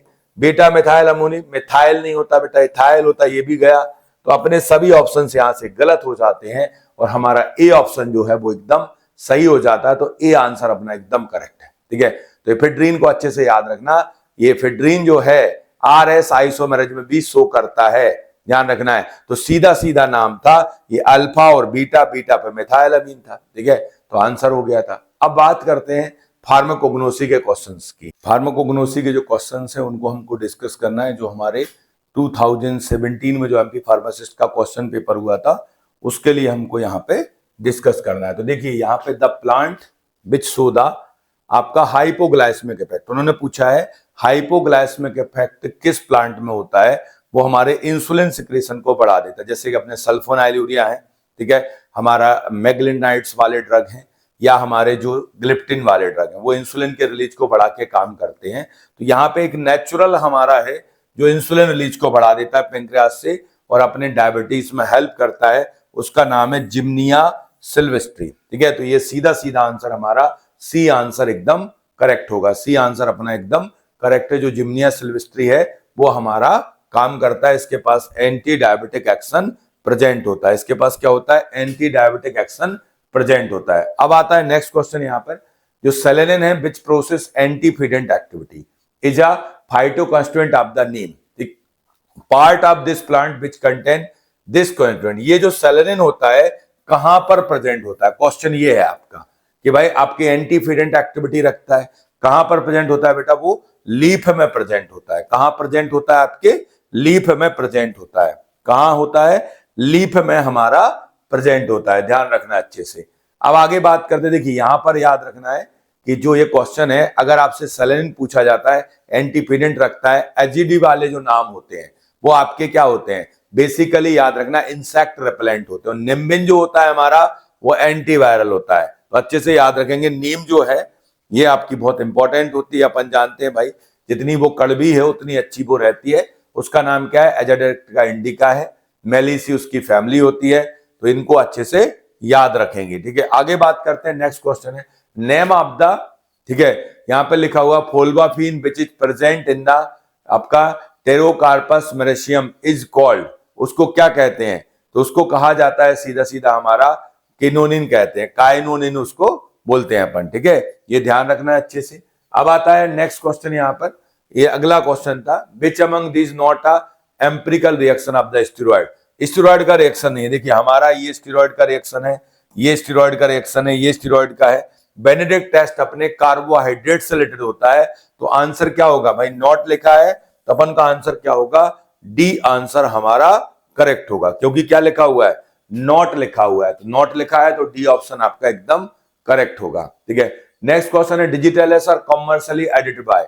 डिजिटलिस को अगर अडल्ट करना है ना तो उसको सीएल दे दो। क्या दे दो, उसको सीएल दे दो। सीएल है यहाँ पे कहीं पर, लेवेंड्रा नहीं होगा, धतूरा नहीं होगा, ये भी नहीं होगा बेटा, सीधा कंफरली जो लीफ होती है उसको सीएल देना है।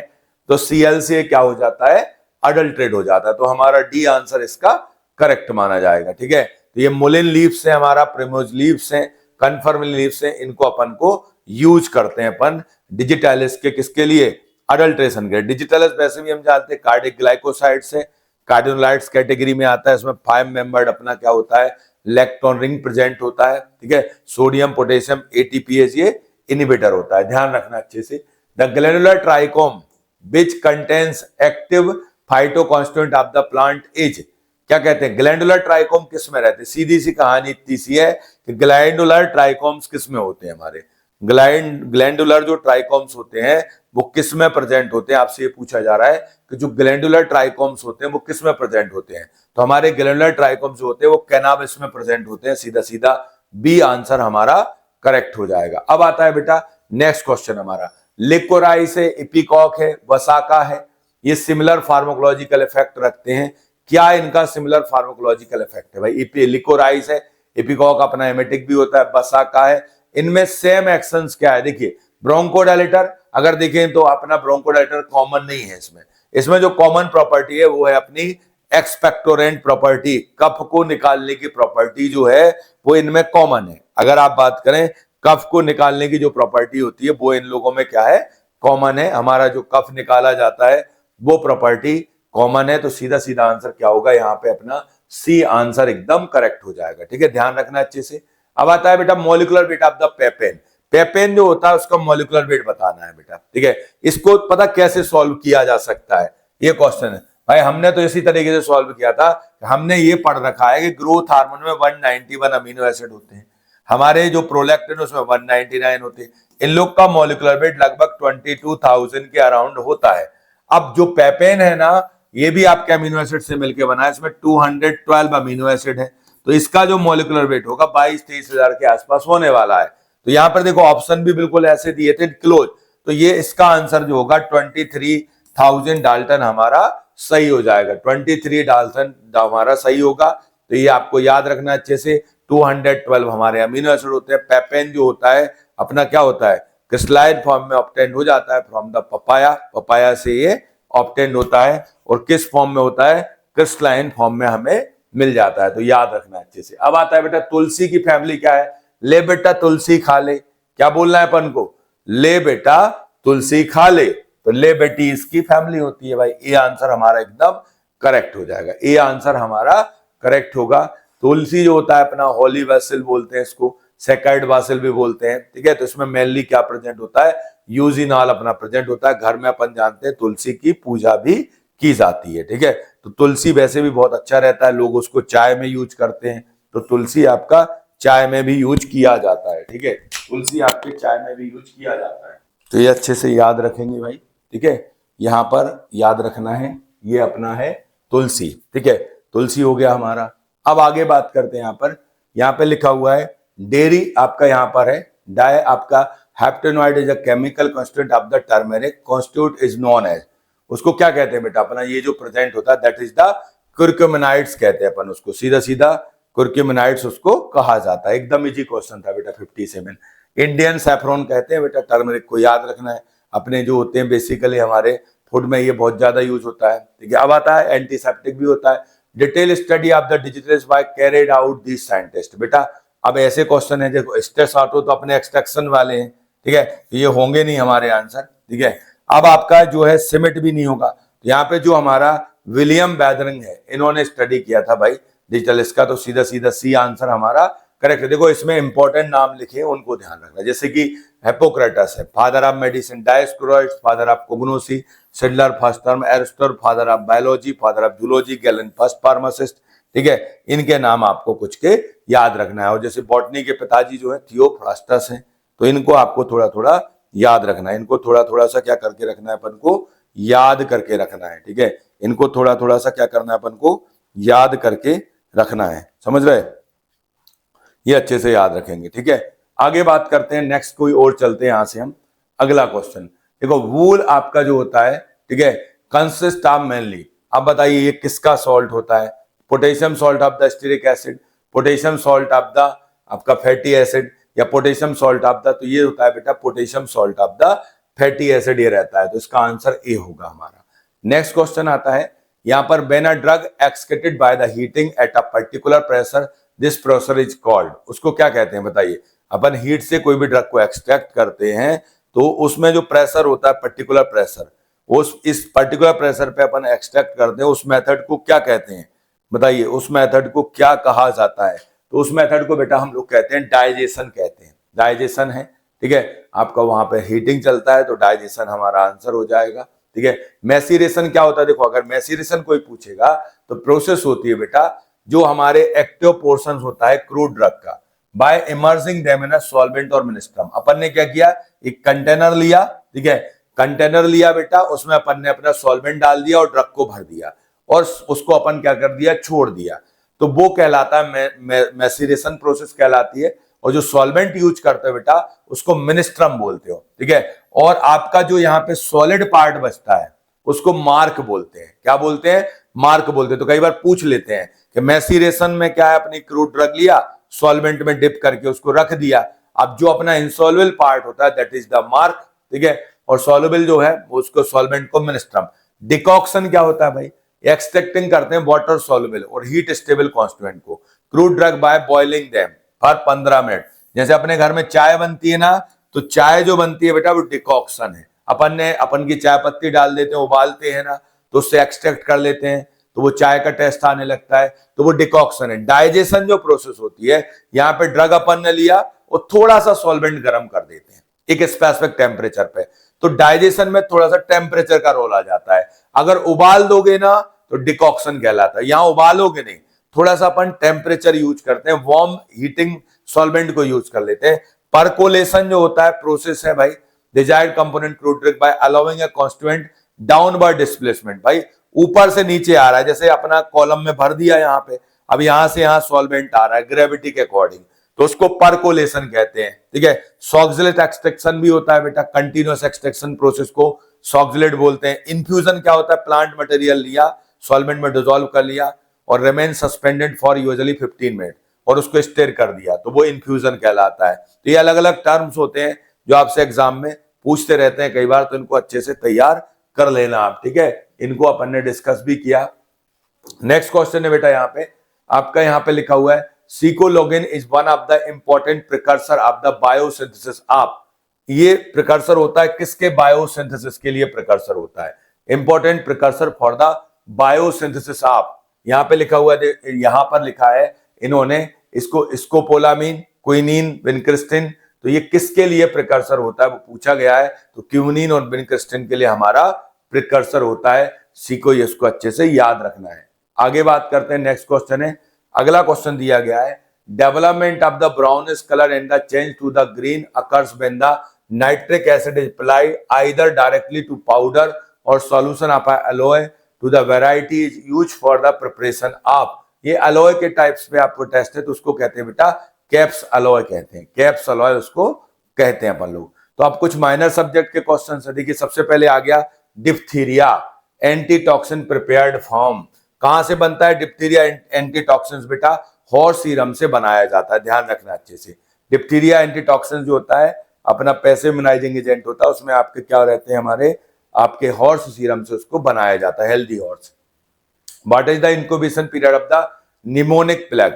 आपका बम्बोनिक प्लेग जो होता है वो सीरियस फॉर्म होता है, न्यूमोनिक भी होता है, उसका इंक्यूबेशन पीरियड कितना होता है? 1 to 3 डेज होता है। 1 to 3 डेज जो होता है वो हमारा इसका न्यूमोनिक जो प्लेग होता है उसका क्या होता है भाई? इंक्यूबेशन पीरियड होता है, ध्यान रखना है। आगे बात करते हैं, who was the first person to identify the kwashiorkor? Kwashiorkor को सबसे पहले किसने आइडेंटिफाई किया भैया? उसने अपने ही नाम पे रख दिया। अपन के यहाँ पे ऐसा है कि यही तो गलती है, यहाँ पे विलियम है बेटा। ठीक है, क्वाशियोरिकर नहीं, विलियम आंसर है, ध्यान रखना। क्वाशियोरिकर सीवियर प्रोटीन की डेफिशिएंसी हो जाती है, तो इसको डिस्क्राइब सबसे पहले बेटा विलियम ने किया था। ठीक है, और she is the local language term kwashiorkor. ऐसा नहीं कि साइंटिस्ट का नाम क्वाशियोरिकर था, समझ रहे? विलियम ने वहां की भाषा में बोलते थे बेटा, कोई लोकल लैंग्वेज होगी क्वाशियोरिकर, तो वो तभी से नाम चल रहा है, क्वाशियोरिकर वर्ड हमारा यूज किया जा रहा है। नेक्स्ट क्वेश्चन है बेटा यहाँ पर, which of the following snake has haemotoxic venom? अपन के पास एंटी स्नेक बीनोम आता है बेटा, उसमें सभी जो चारों हैं, रसेल, वाइपर हो, क्रेथ हो, रेड स्नेक हो, कोबरा हो, सबके एंटीटॉक्सिन्स रहते हैं। तो वो पूछ रहा है हीमोटॉक्सिक कौन सा होता है जिसमें हमारी हीमोलाइसिस होती है? तो रसेल वाइपर में क्या होता है बेटा? हीमोलाइसिस होता है, सीधा आरबीसी का ब्रेक डाउन होता है। तो देखिए आपके न्यूरोटॉक्सिक और हीमोटॉक्सिक होते हैं।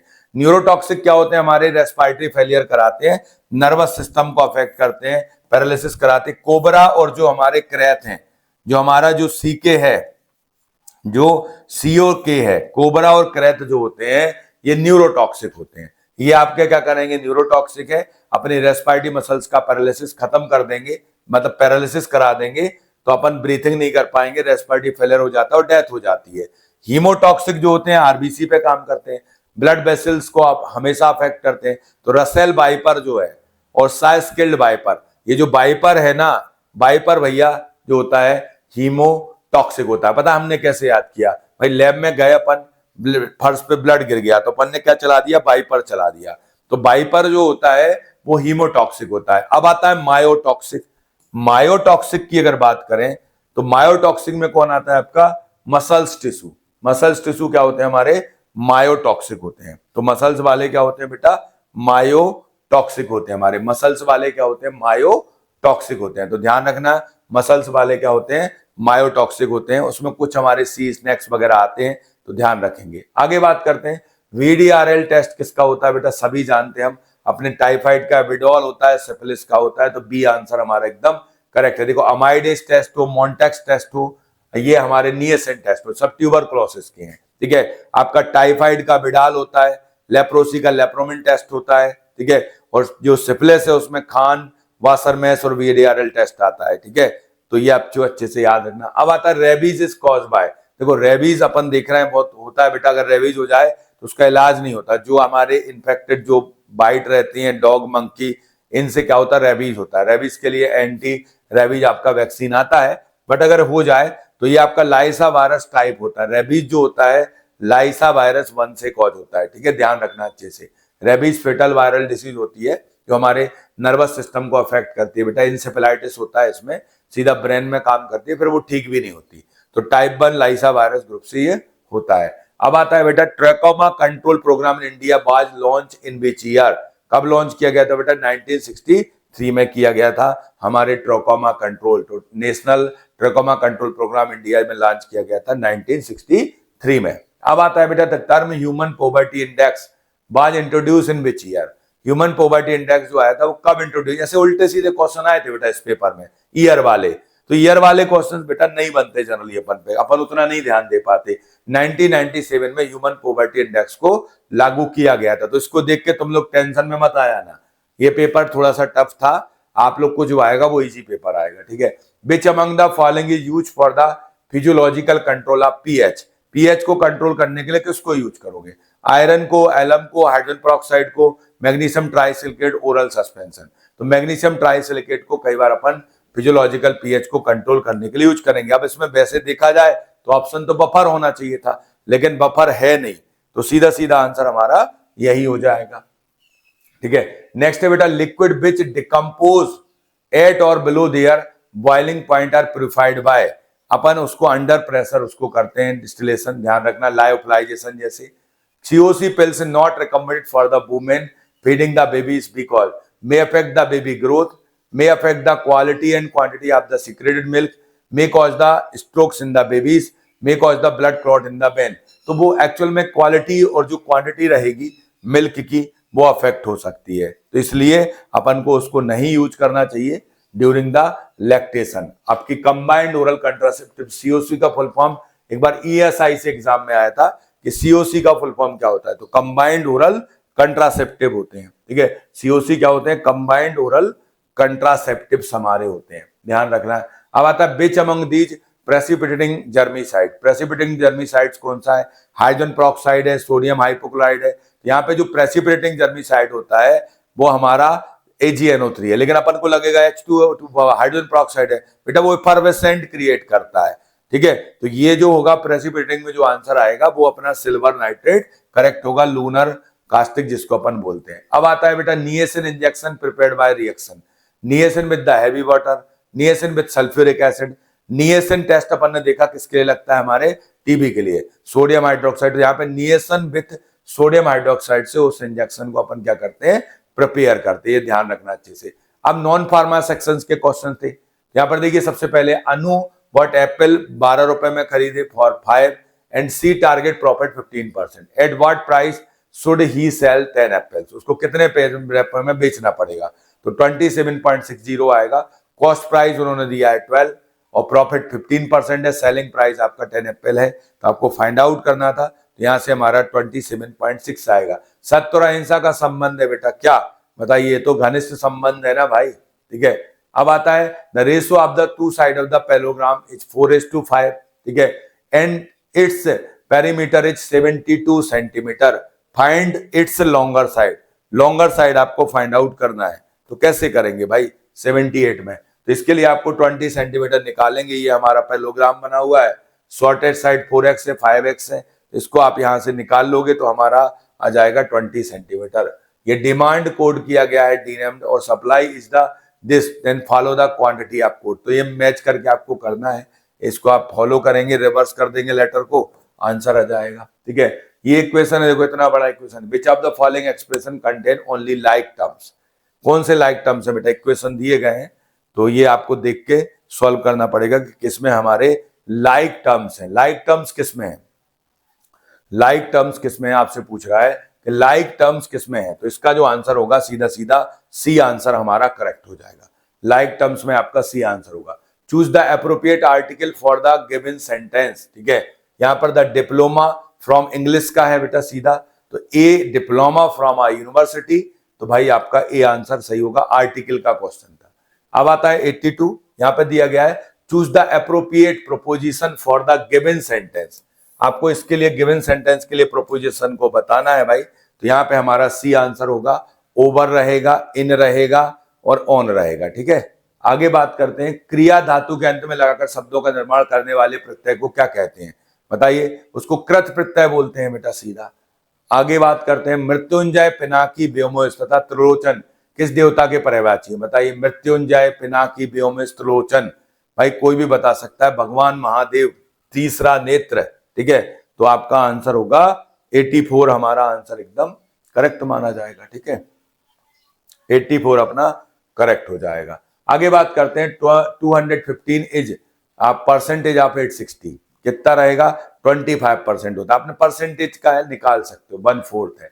Choose the correct form of the tense for given sentence, ठीक है, उसको वेयर मनु, ठीक है, तो आपको बताना है कि आपका ही हैव हैज क्या आएगा, इज हैविंग अ सोवर, तो आपका सी आंसर करेक्ट हो जाएगा। आपका यहां पर आपको ये आल्दो द पार्टनर वेयर, ठीक है, तो आपको आंसर होगा यहाँ पे in depth they succeed in playing our bill, ठीक है, ये हो जाएगा। नेक्स्ट क्वेश्चन है बेटा, विच कंट्री होस्टेड, अब उस टाइम का क्वेश्चन था बेटा, अब तो बहुत पुराना हो गया, ये करेंट का था, इंडिया आंसर था।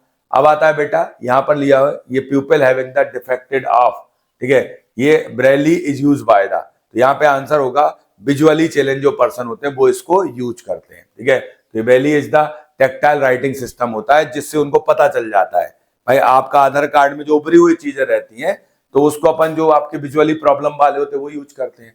Metal that produce the ringing sound are called, भैया ये तो कोई भी बता देगा, उसको सोनोरस बोलते हैं, घंटी में बजती है, तो इजी थे क्वेश्चंस, ठीक है।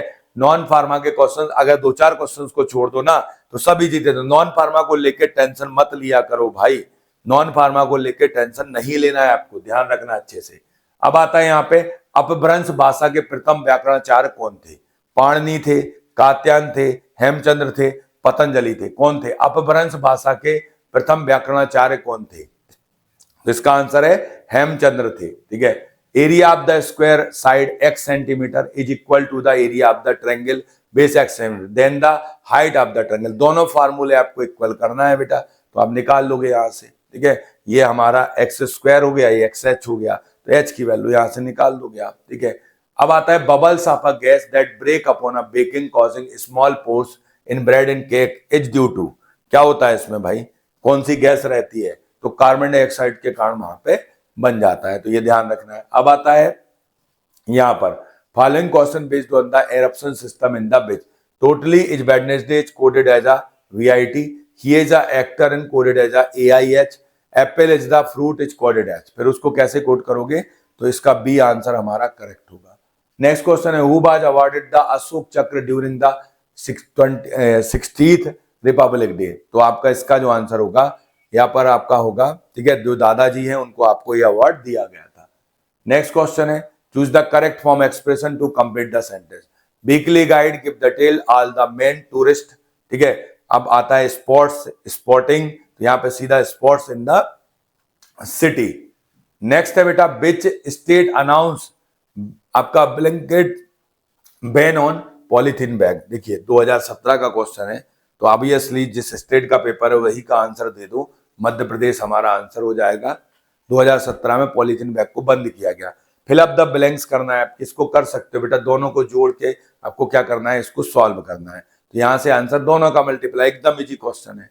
आगे बात करते हैं, complete the sentence. Right option, my friend is very boring because he was out with the his friend, he is very popular among his friend, he is only one topic to discuss. आप bore कब होते हो, जब एक ही चीज discuss की जाए, ठीक है, तो बोर हो जाते हैं भाई। अब आता है last question, Seema want to gift friend something which made without killing the animal, which among the following would the right gift for her boy. ठीक है, अब आपको बताना है कौन सा एनिमल से नहीं मिलता। बेटा आप आराम से बता सकते हो, नायलॉन अम्ब्रेला दे दो भैया, एनिमल से नहीं मिलेगा। तो ये क्वेश्चंस थे बेटा, इजी थे, ज्यादा टफ नहीं थे। तो अब इनको अपन ने कर लिया, और आप जो अपना एग्जाम दोगे उसको अच्छे से देना है। सभी के लिए ऑल द बेस्ट, अच्छे से स्टडी करते रहें और नॉन फार्मा को लेके पैनिक मत हो जाना। ओके।